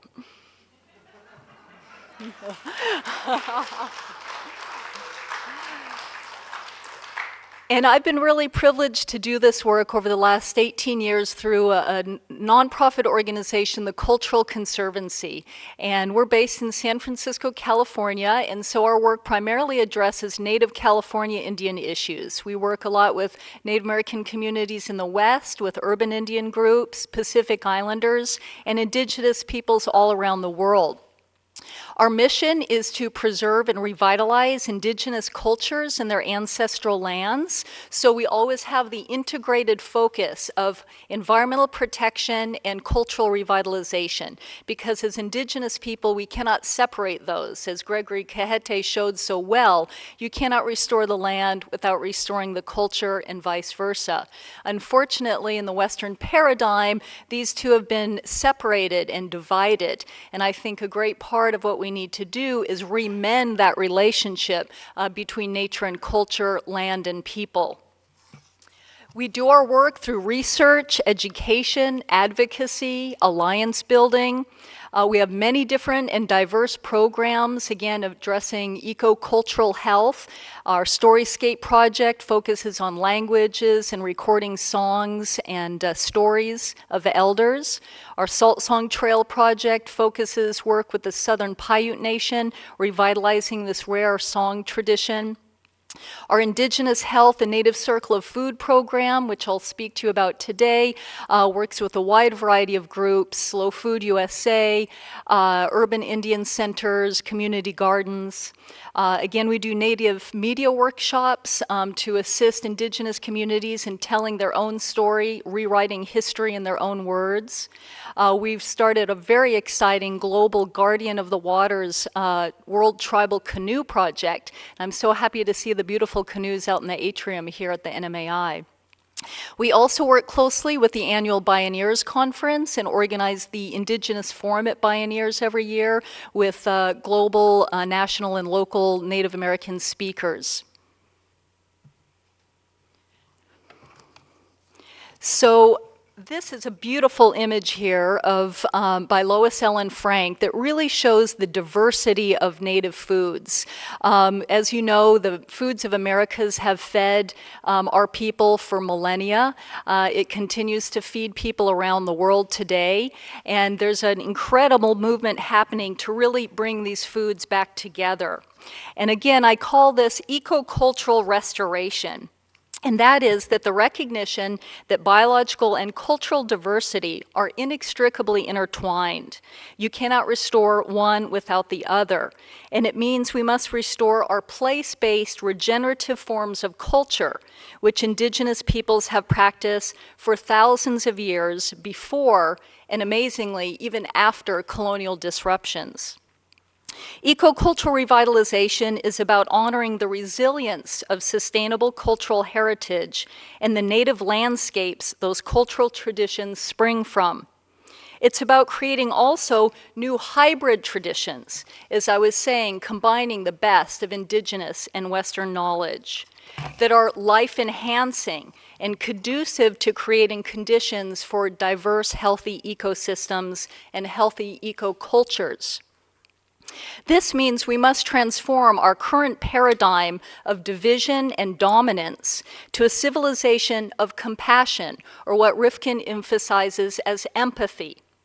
Eco-cultural revitalization is a way that all of us, whether native or not, can re-indigenize ourselves and become native to place again and join the Earth community as empathic relatives standing in solidarity for the well-being of all life.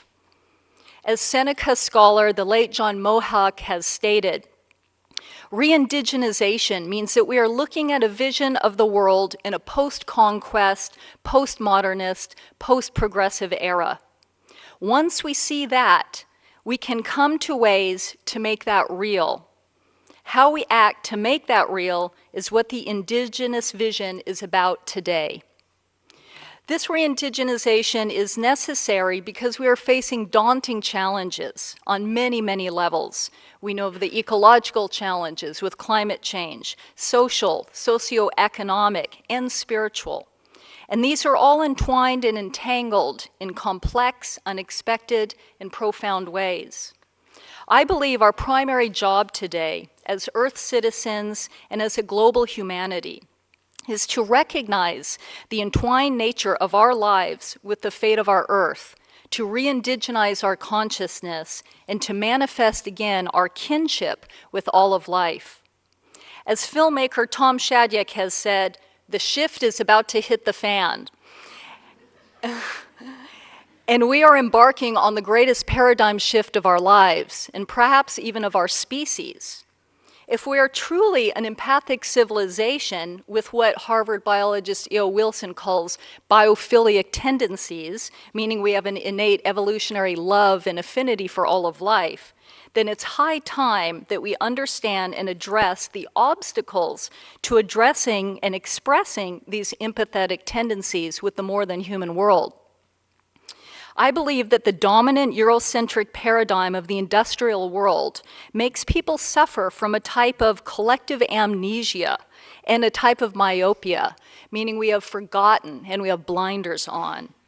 The individualistic, competitive, consumer, machine model and metaphor of nature, which Greg referred to, including looking at humans ourselves as a machine, is definitely outmoded. It has fragmented us. It has made us forget our empathy and love for all of our relatives. It has also made us rather arrogant and self-centered. When we look in that mirror, we don't look just to self-reflect. We look because we've become rather narcissistic, I believe. The recently departed Lenni Lenape scholar Jack Forbes went so far to call this mindset a type of mental illness because it is out of sync with the natural laws and the original instructions of indigenous peoples that understand that we are all related and we can only live and act that way if we are to continue. As relatives, we are here to care for each other. This belief is also pervasive and valued among most religions and traditional cultures and is sometimes referred to as the Golden Rule. However, since the scientific revolution, the industrial revolution, now the technology revolution, the arrogance of humanism and techno-utopianism perpetuates self-centered behavioral patterns that prevent a commitment to community. Community is a critical place where people can creatively connect and express compassion and love for our extended kin. So how do we, as individuals and as communities, remove these obstacles and move to a post-conquest era and more fully embrace our role as empathic and biophilic human beings on planet Earth today? In answering this question, I believe that one of the easiest and most effective ways to shift our behavior and re-indigenize our lives is simply through the food that we eat. I've been a foodie most of my life, especially after going to college in Santa Cruz, California in the 80s and exploring a plethora of different foods and diets, from raw food veganism to ancestral native diets. I've also been working in the burgeoning native foods movement over the past decade with tribes, urban Indian centers, Slow Food USA, Seed Savers, native chefs and cooks, and other indigenous food work. Native foodways are a very important and central way we can reconnect back to the earth. But what are native foodways?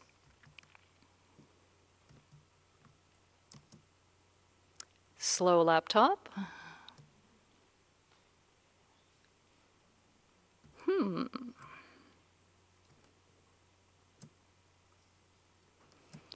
Interesting.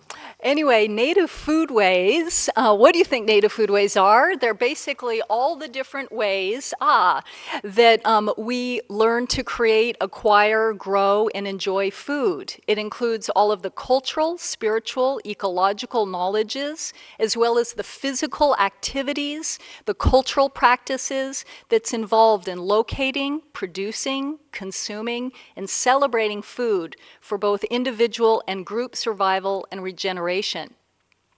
Hunting, fishing, gathering, collecting, farming, processing, cooking, and feasting, including the important layers of prayer, song, dance, ceremony, and stories that honor and describe how to use different foods for different purposes. I was very honored to hear Gwich'in leader Sarah James today sing a caribou hide tent song to honor the people and honor her food. And this is really central as indigenous people to honor these indigenous foods.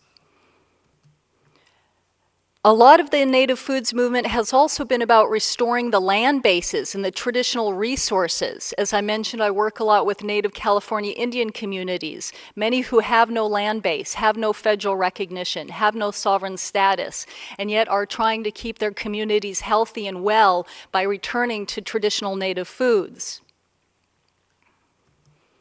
One of the key foods for the California coastal people and all Pacific Island peoples actually is abalone seafood. How many people have eaten abalone? Just a handful. It's an extraordinary food, and sadly it's very endangered right now. There used to be, I believe it was close to 11 different species of abalone on the California coast, and now it's down to 3, and those are both, all of them are endangered at this point. And Coast Miwok native food gatherer Jacqueline Ross has this to say about traditional foods. Traditional native foods are the foods we're supposed to be eating, and they're the foods that link us to the beginning of our time here. And so I believe they are the foods that are key to the way we're put together and the way we're supposed to live. And as we know, abalone shells are very revered and valued all around the world for regalia and ceremony and prayer and smudging.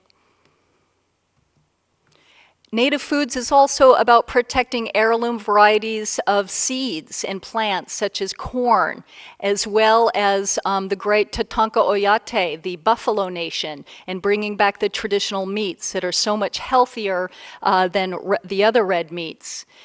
Here is buffalo meat cured in pomegranate juice. We did this for a native foods cooking class, and it's an incredible food. If you need to eat high protein, buffalo is fabulous.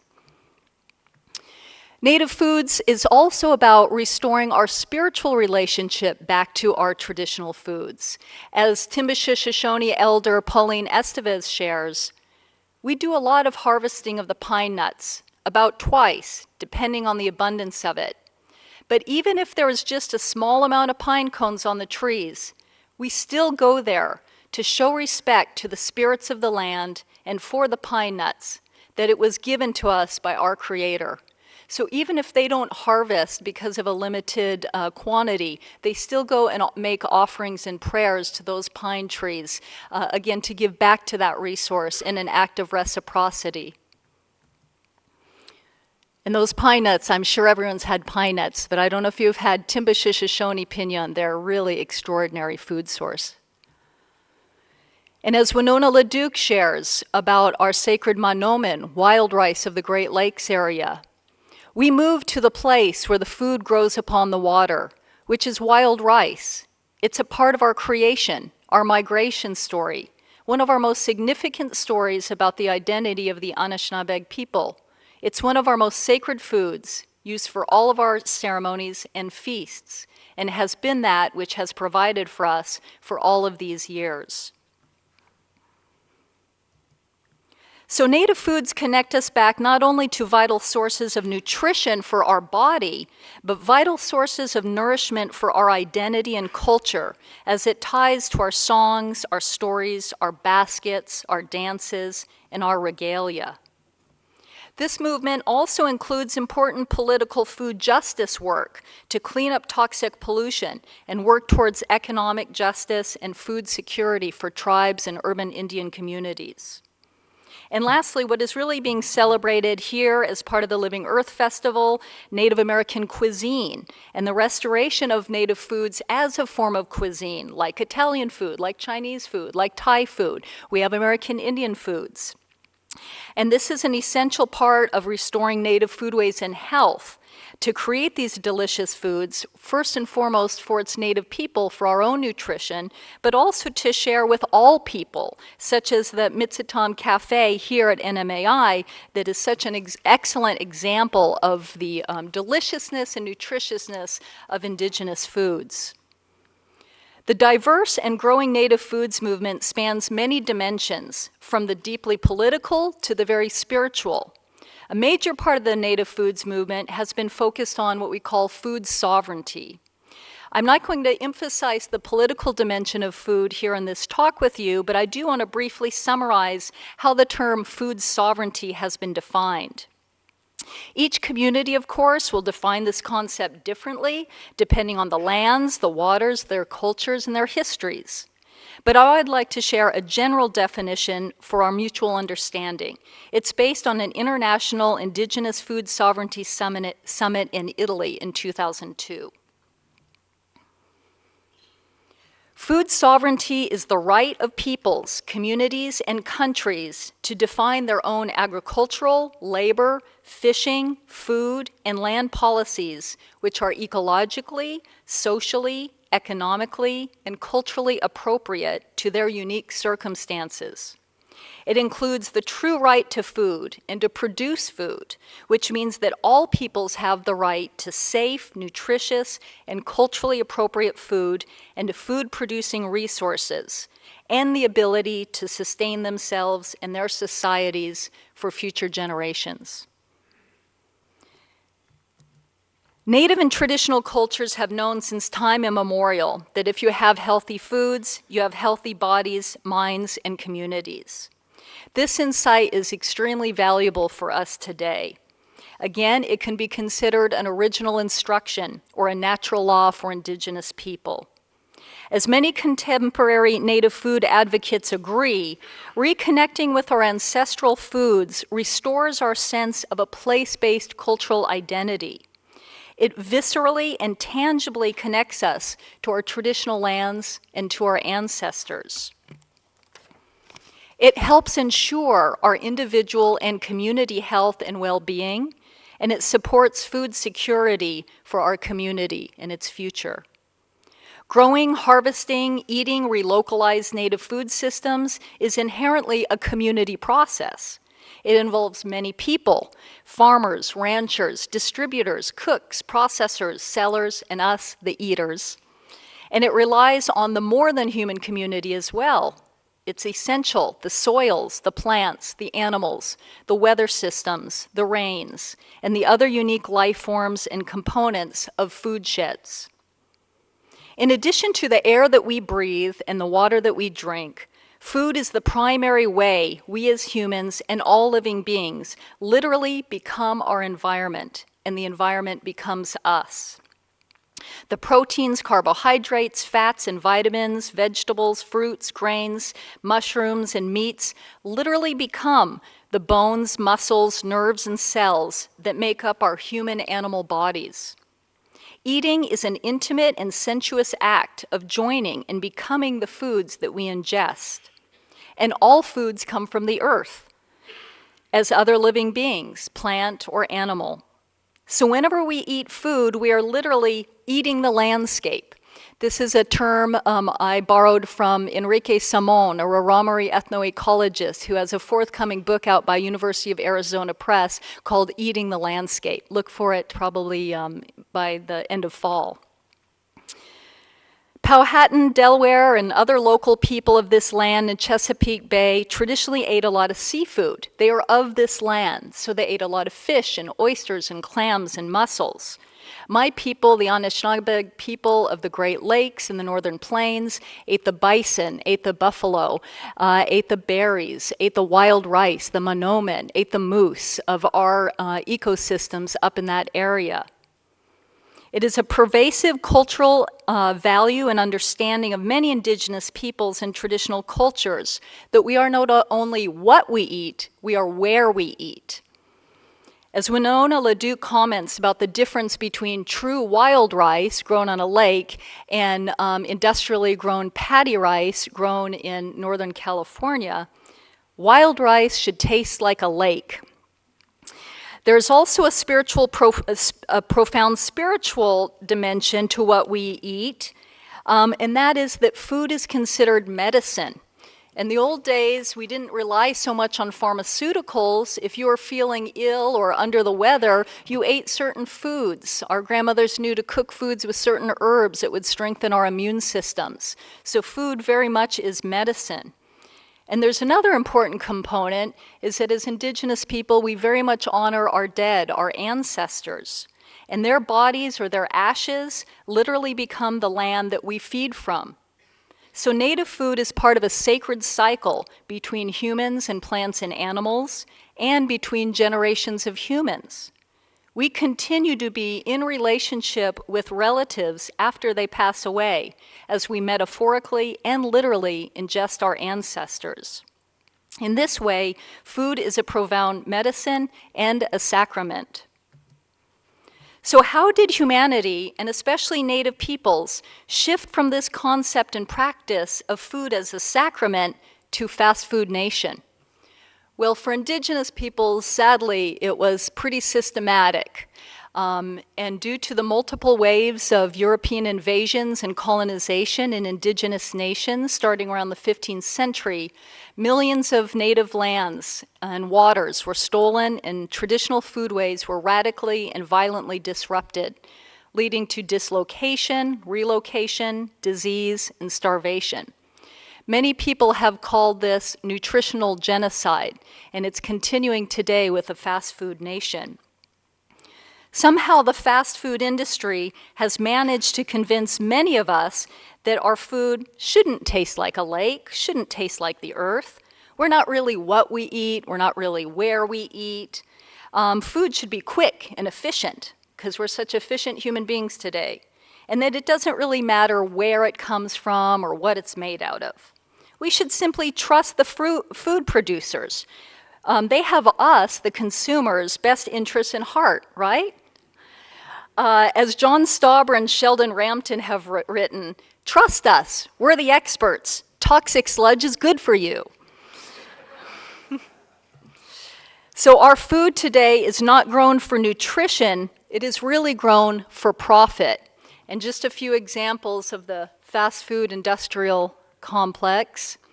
And the late John Mohawk, again, knew this deep transformation in our food system and its negative impacts on Native peoples. As he has said, the value of food in our capitalistic system is weighed in dollars, not in its ability to nourish or heal the people. He also said, we have a system that seeks to promote profit, and the cost of the profit is hunger and death on a daily basis.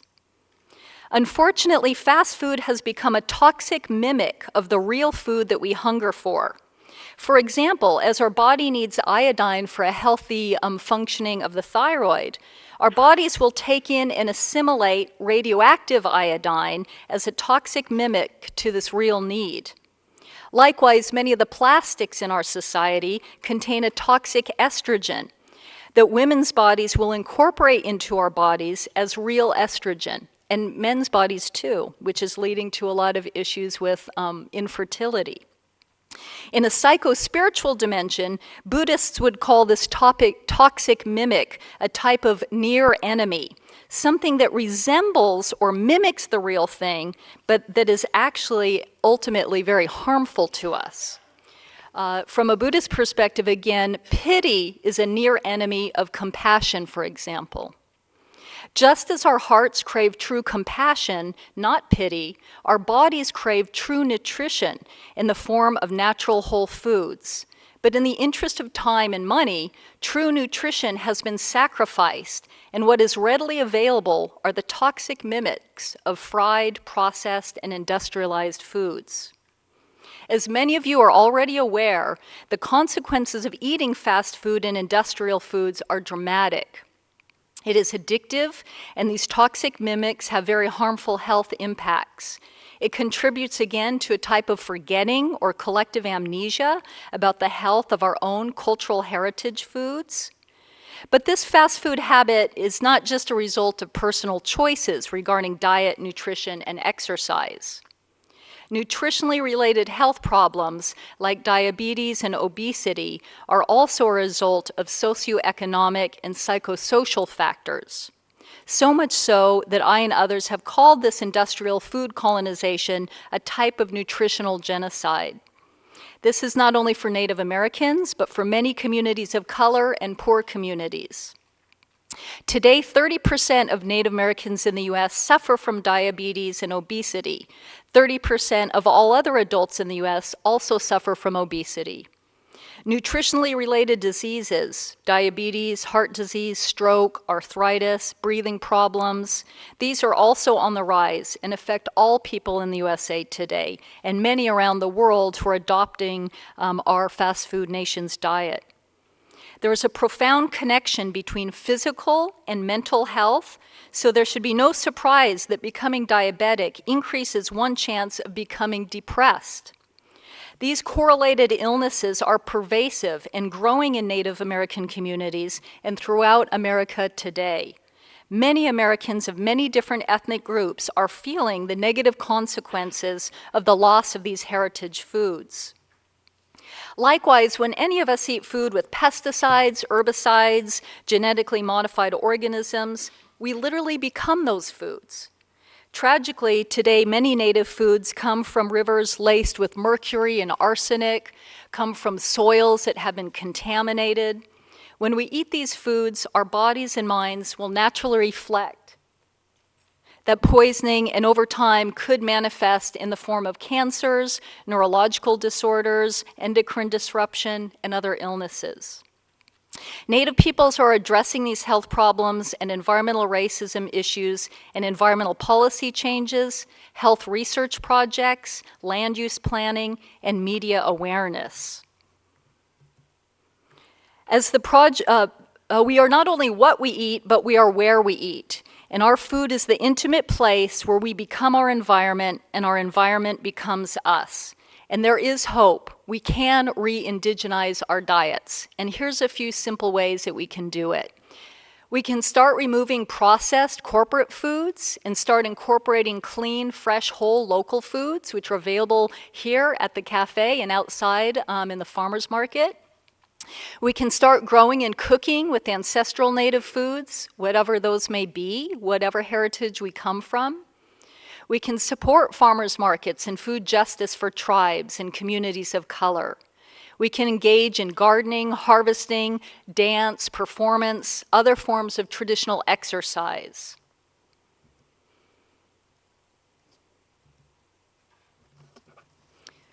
And here's just a few examples of some of the cultural conservancy projects we've been doing over the years to re-indigenize our diets, decolonize our diets and our bodies, and really restore health to our communities.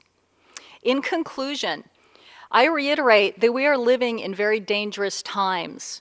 Record droughts, record fires, record flooding, superbugs, and near-nuclear accidents have all happened in the United States just in the last 2 months.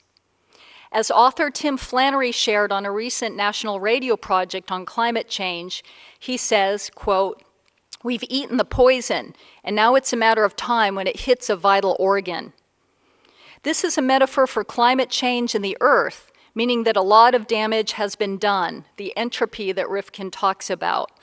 And we may be beyond the tipping point, because small, medium, and large-scale climate disruptions are already happening all over, and indigenous peoples are on the front line of these impacts. Again, go to the second floor for the Conversations with the Earth exhibit and check out their website for up-to-date, amazing information about this. For some of these communities, their local traditional vital organs, be they glaciers, forests, or food sources such as caribou, have already been negatively impacted, sometimes destroyed, or are no longer functioning. I would also say that the hole in our ozone layer is certainly a major rupture in the skin of the earth. This poison metaphor, though, is also a lesson for us as humans. It is impossible not to ingest some form of poison today in the pervasive industrial food system. But what we can do is to prevent this poison from hitting our vital organs. We need to protect our vital organs, whether they are the earth, the rich topsoils of the northern plains, the reservoirs of fresh water in the Great Lakes and rivers, the heirloom native seed varieties, and the rich traditional knowledge of farmers and food wisdom keepers. Likewise, in ourselves, we need to listen to the wisdom of our own bodies, experiment with eating heritage foods, and reconnect to the cultural and spiritual dimensions of our food as medicine and as sacraments for seasonal celebrations, for events, and for ceremonies.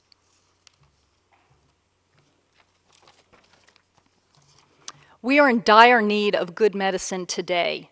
Medicine for the planet, for our Mother Earth, medicine for humans, for other life forms.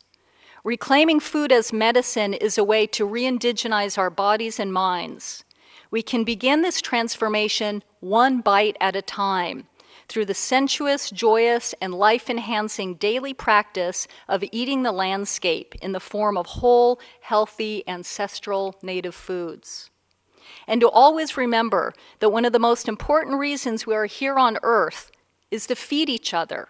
Not only the nutritious foods needed to keep our bodies alive and vibrant, but to feed each other the nourishing stories of survival and revitalization, to feed each other narratives of resilience, and to feed each other the songs of kinship and compassion.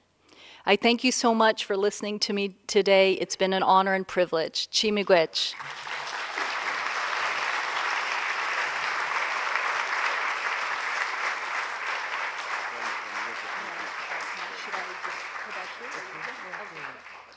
Thank you, Melissa. Thank you to our wonderful speakers. Now, The audience has a choice this moment. We are up against the time wall, and upstairs on the second floor, the Sea Alaska Gallery, the Conversations with the Earth exhibit will be open, inaugurated. The ribbon cutting will be happening in just a few minutes. We'll also have our speakers come up, and we'll close the formal portion of the program, but we'll have our speakers also be able to answer questions for a little while. But I do release the rest of you that would like to take part in the ribbon cutting on the second floor as we inaugurate the Conversations with the Earth. Thank you very much. Please come up, speakers.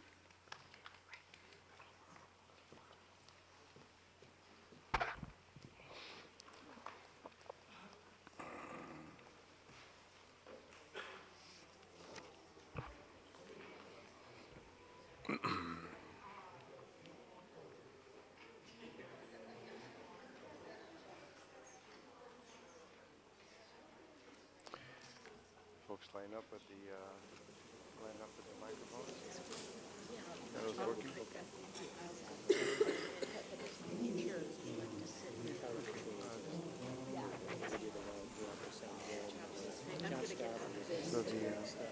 So the microphones are on? 18-year-old kid. Okay. We got him as publisher. Yeah. I was wondering if we could get your autograph. I think we have to. Just give us a second. I'd be glad to do it. More than that. I also wanted to ask you if you could come maybe speak at my university. Unless you're okay, sure. We can chat afterwards. Great, thank you. I think they have a copy with the yeah, they'll put it on the website. Yeah, so just check the NMI website. You're welcome. And what do you do? I work with communities teaching ecology. Fantastic. That's good. Starting community gardens. Oh, that's good. And doing it in agriculture. But I do it all as volunteer work. So The best work now is being done as well, too. there is no money to do it. Yeah. We'll take some questions from the floor. The mic is working. I wonder if I could ask Mr. Rifkin to comment on jobs or the future of jobs for us. Started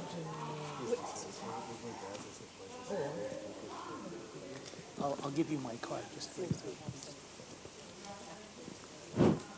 Mr. You wanted Mr. Rifkin to ask that? Okay. She tried to ask a question, but it didn't hear. Radio frequency was up. Bridget, can you take the wireless mic? Maybe somewhere is floating around. Lost to me. She's been having mic problems. If you would like to ask your question in any case, if the mic's not working, I'll...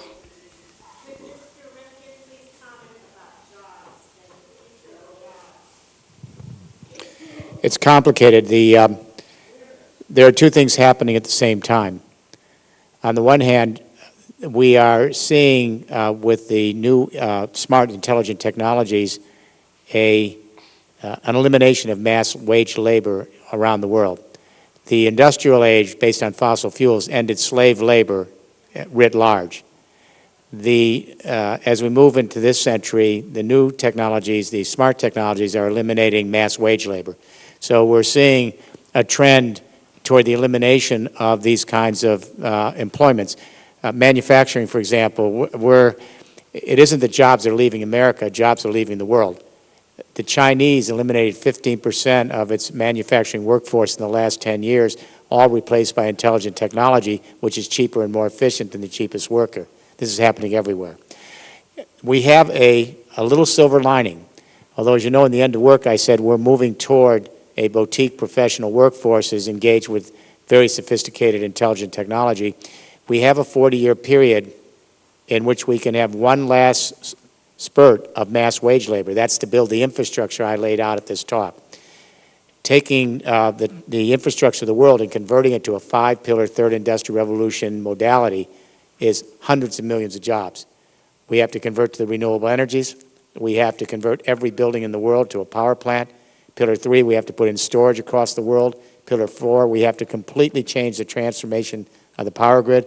Pillar 5, we have to recreate logistics and transport. And that's all local jobs for 2 generations. So we need to educate our young people on 2 parallel tracks. One, prepare them for the last spurt of industrial wage labor in the next 40 years. 2, prepare them for collaborative distributed work in the civil society, the not-for-profit sector. Because if we survive this, if we make it through to 2050, if we can get post-carbon, by 2050 you will see the traditional marketplace with very small boutique workforces. Much of the employment, which is where it's going now, will be in the not-for-profit sector. And increasingly, that's where we create our social capital. Technology can't replace in that sector because it's all about human beings creating narrative and creating interactions with other human beings. So what I imagine in mid-century is that much of the, probably over half the population of the world will be in the not-for-profit sector, both freely given labor and fees for services and paid. And they will purchase quite a bit of their goods and services both in that sector and in the high-tech marketplace. So instead of the marketplace being both the place that provides and the place where you consume, you're going to see a division between these 2 sectors. The not-for-profit sector is the fastest growing sector in the world. It's 5% of the GDP. In Europe, it's 40% of the new growth. This is where we're headed if we can make it. And it's good because we've prepared 7 generations to have to make widgets and think that their whole life is about being productive. That's a machine metaphor, quote you. We need to free up the human race. If we can get the bottom 40% of the human race up to par and the rest of us live more sustainably with a quality of life dream, by mid-century, I have some guarded hope that we can turn our attention to more transcendent functions of life, which is creating social capital and trying to delve the bigger questions about what life's about. So it's an uphill battle, but potentially possible. Other questions? I guess I was talking about, do you support, I'm a believer in free enterprise and freedom of choice. Do you support free choice going in this direction, or do you support government coercing people to go in these directions? And I guess I'm not familiar with the name, of the person advocating for the food there, but the type of, you're talking about the slow food movement and using the indigenous American food, that kind of thing. But didn't that kind of food was more successful at a time when there are far less people on the planet than there is now? The type of corporate mass production food that you were vilifying up there, isn't that kind of working better for when you got hundreds of millions of people who eat it? How would you propose to use the native, the first indigenous food for much larger populations that exist today than existed at the time when that food was more prevalent? I'm not sure if I got your question in there. It was more of a comment. It was a question, how would you support, adopting this type of slow food and preparation-intensive method of indigenous food for much larger population today than would have existed at the time that the indigenous food was more prevalent? Great, thank you. I understand now. I didn't mean to indicate that we have to completely eliminate modern industrial food.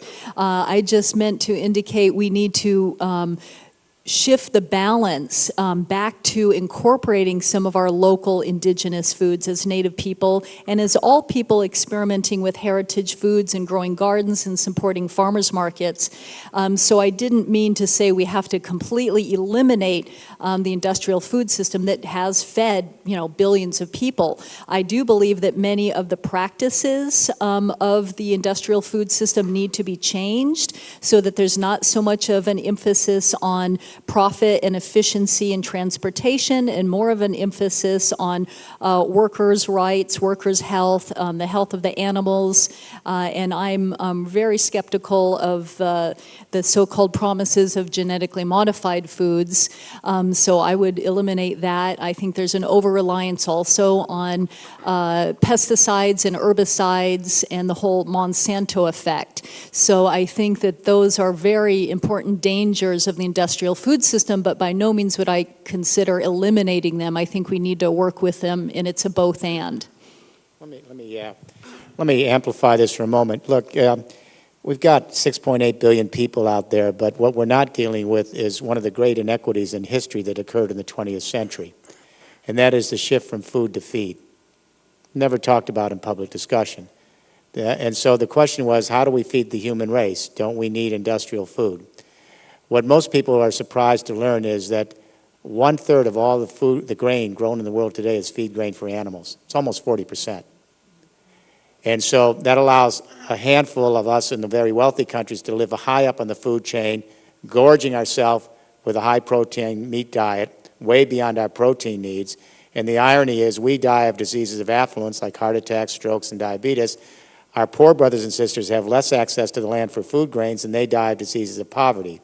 The FAO-UN says we're going to double our meat production and consumption in 30 years. That means 60% of all the arable land that's left is going to be feed grain for animals, 40% left for humans. So when someone asks me how are we going to feed the people, move down the food chain. Eat a more omnivore diet. That's the way to do it. And I think secondly, this is not just a matter of going back to a romantic past. My global team just did the rollout plan for Rome. We just did an 18 billion euro plan to convert the city of Rome, the mayor of Rome, we're doing in other cities, to a third industrial revolution model. And we're re-envisioning cities as biosphere nodes. And in that, some of you have been to Rome, 60% of Rome is rural area that's unused. It just hasn't been used since the 6th century. So we are cutting a sheath through the rural, commercial, and historic areas of Rome. We joined up with the slow food movement and others. And if you go to Rome, hopefully in 20 years from now, you young people, that entire outer circle is going to be the Mediterranean diet, organic farms, eco-biological dynamic farming, arboretums, animal farm sanctuaries, so that we can show the world a better way to grow local, provide for local populations, and share surpluses with nodal regions that may be down the line. So this isn't just about going back to some romantic tradition. It is being able to take the best of the indigenous knowledge and culture. This is our heirloom. It's not just the germplasm. Our heirloom culture is the indigenous knowledge on how to preserve these foods, bring them into the 21st century, and begin to think regional food supplies. And that's going to be the name of the game. With energy costs going up, we cannot afford to bring your grape from Chile to Washington. Can't be done. And the margins are going to be energy costs for the next 30 years. So the practical business of business is grow regionally, rely on regional food sources, share those food sources across continental markets, and begin the process of creating a 21st century that's more in tune with biosphere dynamics. That just makes sense from a business and a cultural point of view. There was a question back here. No.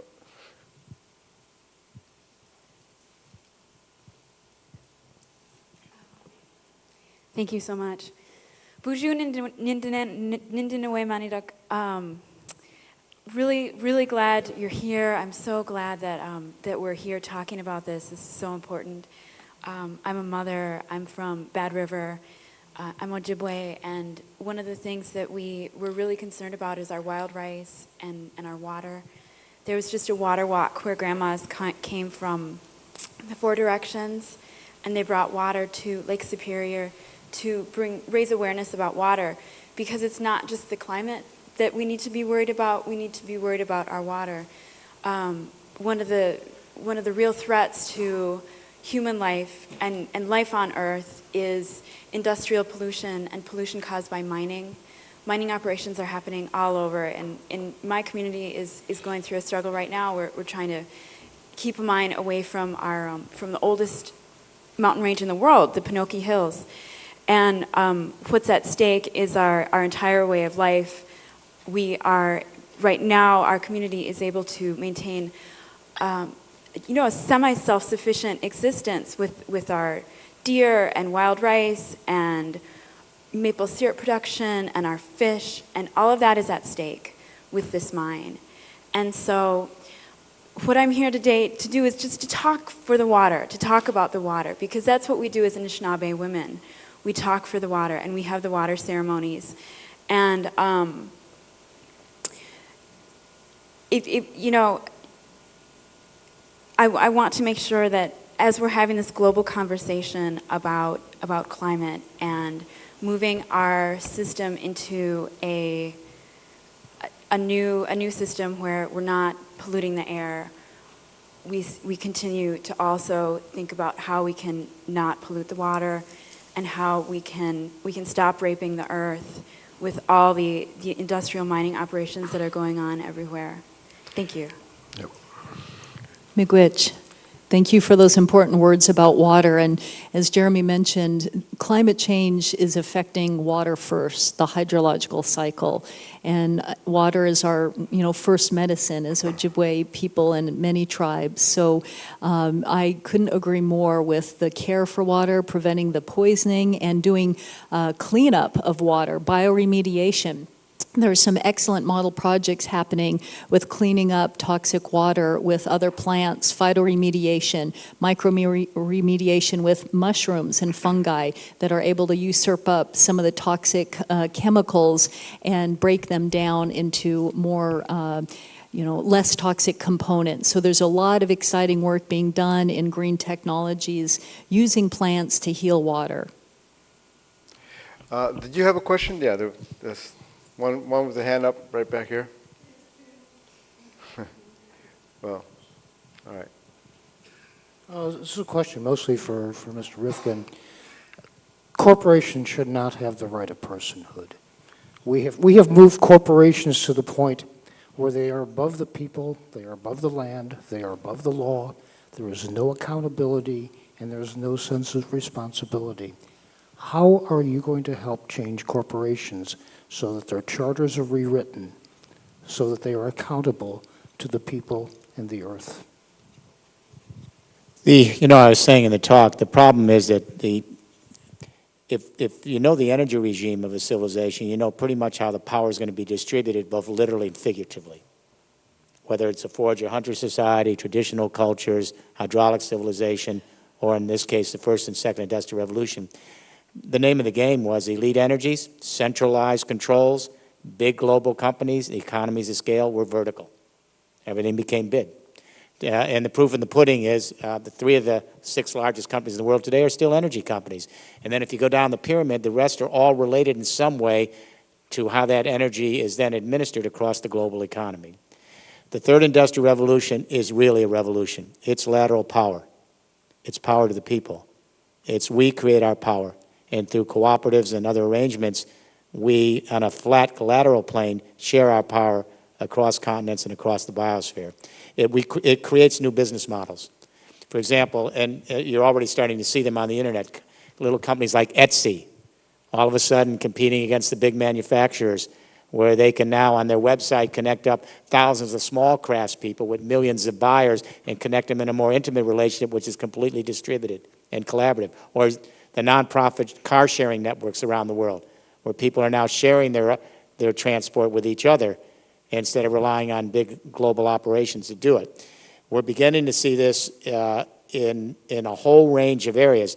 I have a new book coming out in September called The Third Industrial Revolution. One of the big sections of the book is rethinking the way we engage in commerce and trade. How do we go to a distributed model that's more network than market, and that's more commons than proprietary, and that's more open than closed.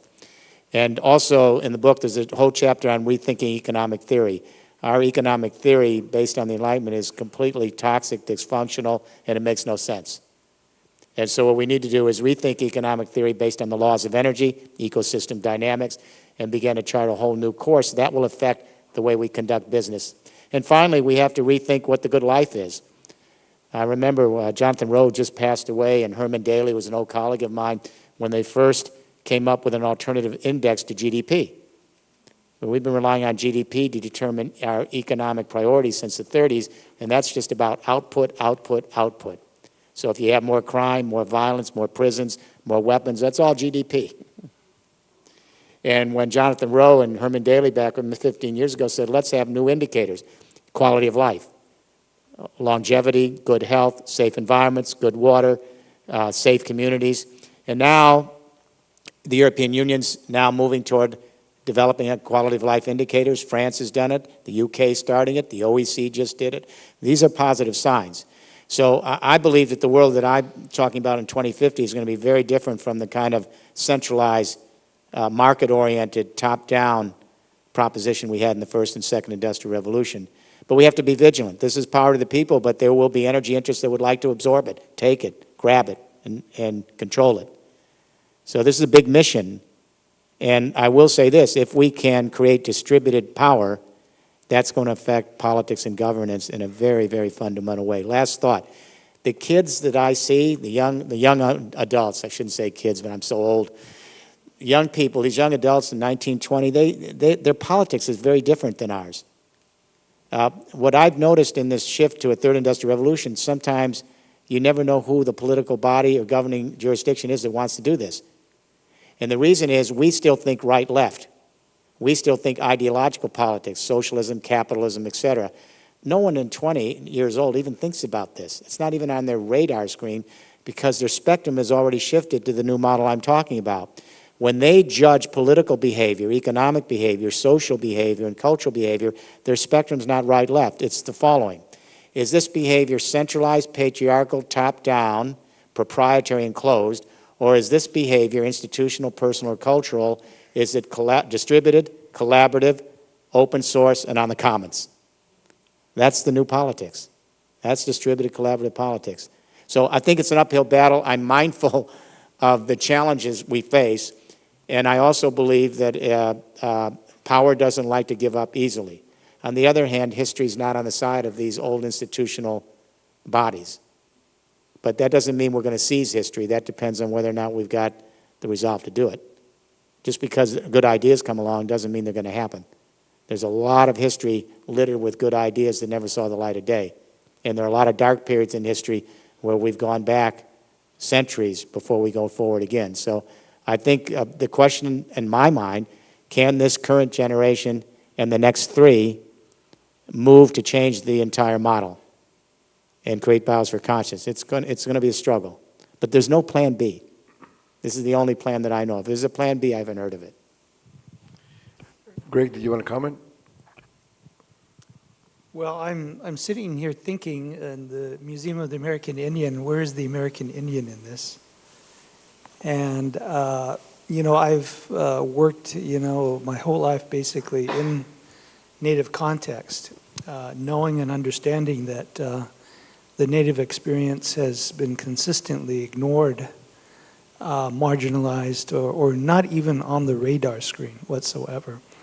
I'm willing to bet that the people that very few people are really aware of what has been going on among indigenous people for quite some time now. Just really, actually, for the last 500 years, in terms of our resistance and our attempts to really maintain our cultures, our traditions, our lands. And so in the voice of the new cosmos that's being laid out, and I guess I would ask Jeremy this question: where is the indigenous voice? Because many of these kinds of political, social reorderings are not going to happen unless you are able to, in a sense, engage the entire human population with all its diversities and with all its cultures and all its traditions in a way that has never been done really in the history.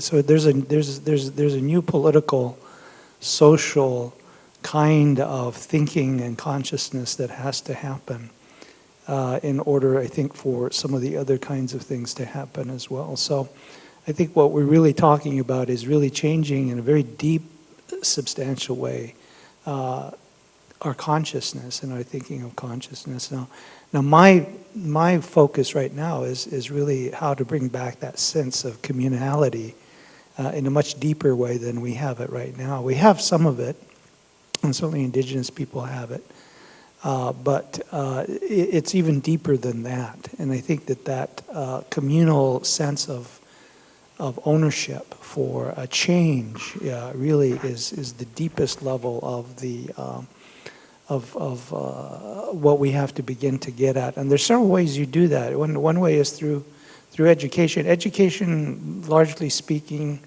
for Native people, and actually for just in general, has been used as a tool of indoctrination and really assimilation into a social consciousness, political consciousness, economic consciousness that basically has led us to this point in time. And so any of us who have been involved with higher education, particularly myself in the sciences, immediately realize that what we're being taught and how we're being taught and what we're being taught for doesn't match really some of these other kinds of ideas that we've started to talk about in terms of community, in terms of biophilia, in terms of all of the understandings that we have to come to in order for us to begin to change our consciousness. So in some ways, the social, the new social revolution, the social media revolution is a good example of distributed education. People are educating each other about different things and issues that are important to them. And that's what led to the revolutions in the Middle East. The powers that be are trying to quash that down. Believe you me, here in the United States, it's just as bad. We become so complacent. We don't realize that that's exactly what we are up against as well. Part of it is that once we begin to have a sense of that communal effect, then hopefully there'll be some movement towards changing, the issues that are before us. But what's going on at the Capitol, I'm sure if you've seen, the news last couple of days, in terms of the battle over the budget, which is really just a quick fix. But what you're really seeing there is a crisis of sense of community, and I think that that really illustrates for us the need for change across the board. My concern, though, is that maybe modern education has done its job too well, so that you see that among many Native youth and also among many youth in general, that there's an apathy, a deep apathy about themselves and about their lives and about their sense of purpose and their vision, and really not beginning to lose that sense of community. So for me as a Native educator, these are really the concerns about where is the indigenous place, what is the indigenous place in this, the indigenous voice. Now, as it turns out, there are about 600 million indigenous people in the world who actually still live in lands and have intact cultures, traditions, under siege, of course, but they still exist. And so for quite some time, indigenous people have been meeting among themselves and have been meeting to create, in a sense, a place and a space for the indigenous voice. And this museum, actually, was one attempt, at that, at a national level, to create a place where indigenous people could share their voice, with, in a sense, the national psyche, and also be a resource for indigenous people. And I think that one of the things that we have to really seriously, as I said in my presentation, consider is really a total transformation of our education system, towards that sense of more of a communality, that mimics in some ways indigenous community teaching and learning, but actually moves it into a new level. So I'm hoping that that's possible. I don't know if it is. I mean, we as Native educators who do this work on a day-to-day basis, we sometimes find ourselves wondering if we can actually accomplish it, given all of the issues that we're facing. But nonetheless, you have to have hope and purpose and a sense of vision. And so that's what I'm hoping that the next generation will create, their sense of community and deepen it, within themselves, and that the education system will help to foster that rather than hinder that as it does today. I'd just like to say one thing, because this is a forum on indigenous culture. Indigenous culture was wiped out, essentially, during the colonial era by an energy and industrial regime that was able to then colonize by controlling the energies of the world, colonize people, colonize commodities, colonize land and landscape, all right? So that everyone's beholden to an energy regime and the victims of it. The best beneficiaries of a third industrial revolution are going to be the developing countries, because all the energies I'm talking about are everywhere. They're everywhere. And they are ample in the southern hemisphere. The sun shines, the wind blows, the geothermal heat. Once power can be harnessed locally and then can be shared regionally and over continents, it changes the nation of power from vertical to lateral and scales in a completely different way. The reason people are powerless today is literal. They have no power. 25% of the human race has never had electricity. Another 20% of the human race has only spotty access. They are not in the game. And so if we're going to liberate the human race, we've got to bring electricity to the human race. We know in Africa, with the microcredit that's spreading across Africa, that when you can get simply a solar cell on your roof, and you can have light, and you can have a little electricity, and you can have a little power, it liberates women all over the developing world from being the beasts of burden, because they are the energy mules, if you will, of this civilization. So wherever we see electricity that's controlled locally, we see the liberation of women, which is going to be very essential to moving us into the kind of era we're all talking about here. So what I would say is, as we flatten our sense of power, literally and figuratively, it's going to mean we're all indigenous. We all live where we are. We become biosphere nodes. We connect up our biosphere to biosphere to biosphere, and we are responsible for our part of the biosphere, but we collaborate for the entire biosphere by our interconnectivity. So I would say this: we don't over-romanticize the past. We don't go back to the past, but what every indigenous culture wants is to be part of the future and to share their cultural gifts and to share their knowledge and to be able to use this also to move forward to the next stage of the human journey. So our mission now, with 600 million indigenous people, we really should think about 6.8 billion indigenous people responsible in each locality for the earth we live in. And I think that's what indigenous cultures are trying to tell us. That's the mission they have in the educational function. So I understand when you say the school systems need to be recalibrated. It's funny, when I did the new book, the biggest chapter is on rethinking education. A lot of my friends say, well, why are you spending time on that? It's critical to create the consciousness for this new age. So I would say, indigenous cultures, take the gifts that you have, share it with the world, then begin to see how that'll reshape not only the world story, but your story, so we can live together as a single family in all of our diversity. Thank you, Jeremy. I think I sure hope your biospheric approach works. Otherwise, I think we have to go back to the ecosystemic approach. We've always been told at this moment in history, head for the hills and retain your place and your skills in place. But certainly, we need that biospheric answer to work. We have one final question, and I think we'll cut it off after that. We're way beyond our time. Thank you. Thank you. My question kind of connects what Mr. Cajete was just talking about and Mr. Rifkin's talk earlier. So the EU pillar, 5-pillar plan seems like an interesting top-down way to orchestrate distributive bottom-up action. But my question is there widespread consciousness about the problem of climate change and that seems like it will be necessary for this 5-pillar system to succeed? And if there is, how did this happen in Europe? Well, it's interesting. It was at first, actually it started top down to some extent, but not the top that you think of it.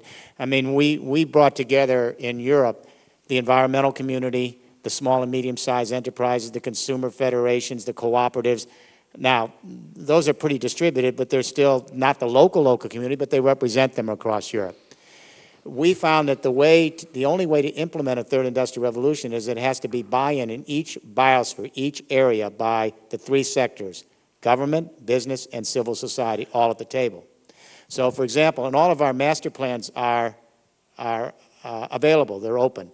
You can go to the Utrecht master plan. That was done with the 3 parties at the table. They have an open website in which everyone is participating every day on how to fill out the plan so that they can actually have a unified third industrial revolution plan for their whole region. That's really not top-down. It's bottom. But yes, there are companies involved. There are industries like IBM and Philips and Cisco. Yes, they're involved because they have technical expertise. The key here is who controls the power. That's why we brought the World Cooperative Association into our group, ICA. It's all the cooperatives in the world, producing and consumer cooperatives. So when we roll out a plan like in Rome, the cooperatives are at the table, and when the citizens of Rome put together their power, it's all going to be through neighborhood cooperatives, SME cooperatives, producer and consumer cooperatives, so it's controlled laterally. Controlled laterally. That doesn't mean there won't be room for big businesses in there as service providers. But the key here is to make sure the power is all controlled in a community fashion, and that's what cooperatives can do. So the cooperative movement sees itself upgrading for the 21st century. Not going back, but using its basic principles and values, like the indigenous culture, to move that model into a distributed, flat economic model. I think it's a challenge, as I keep saying, but I'm not sure what other way we want to approach this. I think what we want to have is 6.8 billion people who can have access to universal energy and create it where they are and share it with their friends and neighbors across the world. Does that make sense? Does that make sense? Then we need to get on the task with doing it. The technology's there, but the mindset has to be there. Biosphere consciousness has to be there. The educational system has to be revamped, and we have to learn from each other. Indigenous cultures will play a very, very critical role in helping us understand that the primary, I would have to say that the primary sector has never been the market or government. That culture is where we create our narrative, it's where we create social trust, it's where we create our story. There's never an example in history where you first create markets, then create a culture. Or first create governments, then create a culture. What indigenous cultures can tell us is that that is not the third sector, which is pejorative, and it's not the not-for-profit sector, which is a slur, meaning not profit, and it's not the non-governmental sector, non-GO, NGO, because that means a negative, non-government. It's like woman is a negative, not man, woe man. So what we have to do is understand from indigenous cultures that we are first and foremost a social creature. We are storytellers. We create community. We create larger fictional families. And our mission is to transcend ourselves in larger and larger, more integrated social wholes.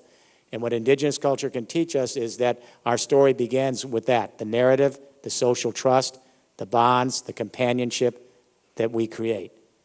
And that's the gift that they can bring to the rest of this society, which has, for 200 or 300 years, been bereft of those kind of basic, fundamental principles of what a human being is. And it's those fundamental principles, I think, that's going to get us beyond this bad stretch, hopefully. Well, everyone, I think we've exhausted our speakers enough. Don't forget the Living Earth Festival events, the Conversations with the Earth exhibit, and at 5 p.m. our concert outside in the Welcome Plaza. Thank you, Jeremy, Greg, and Melissa. It's been a very rich experience. Thank you.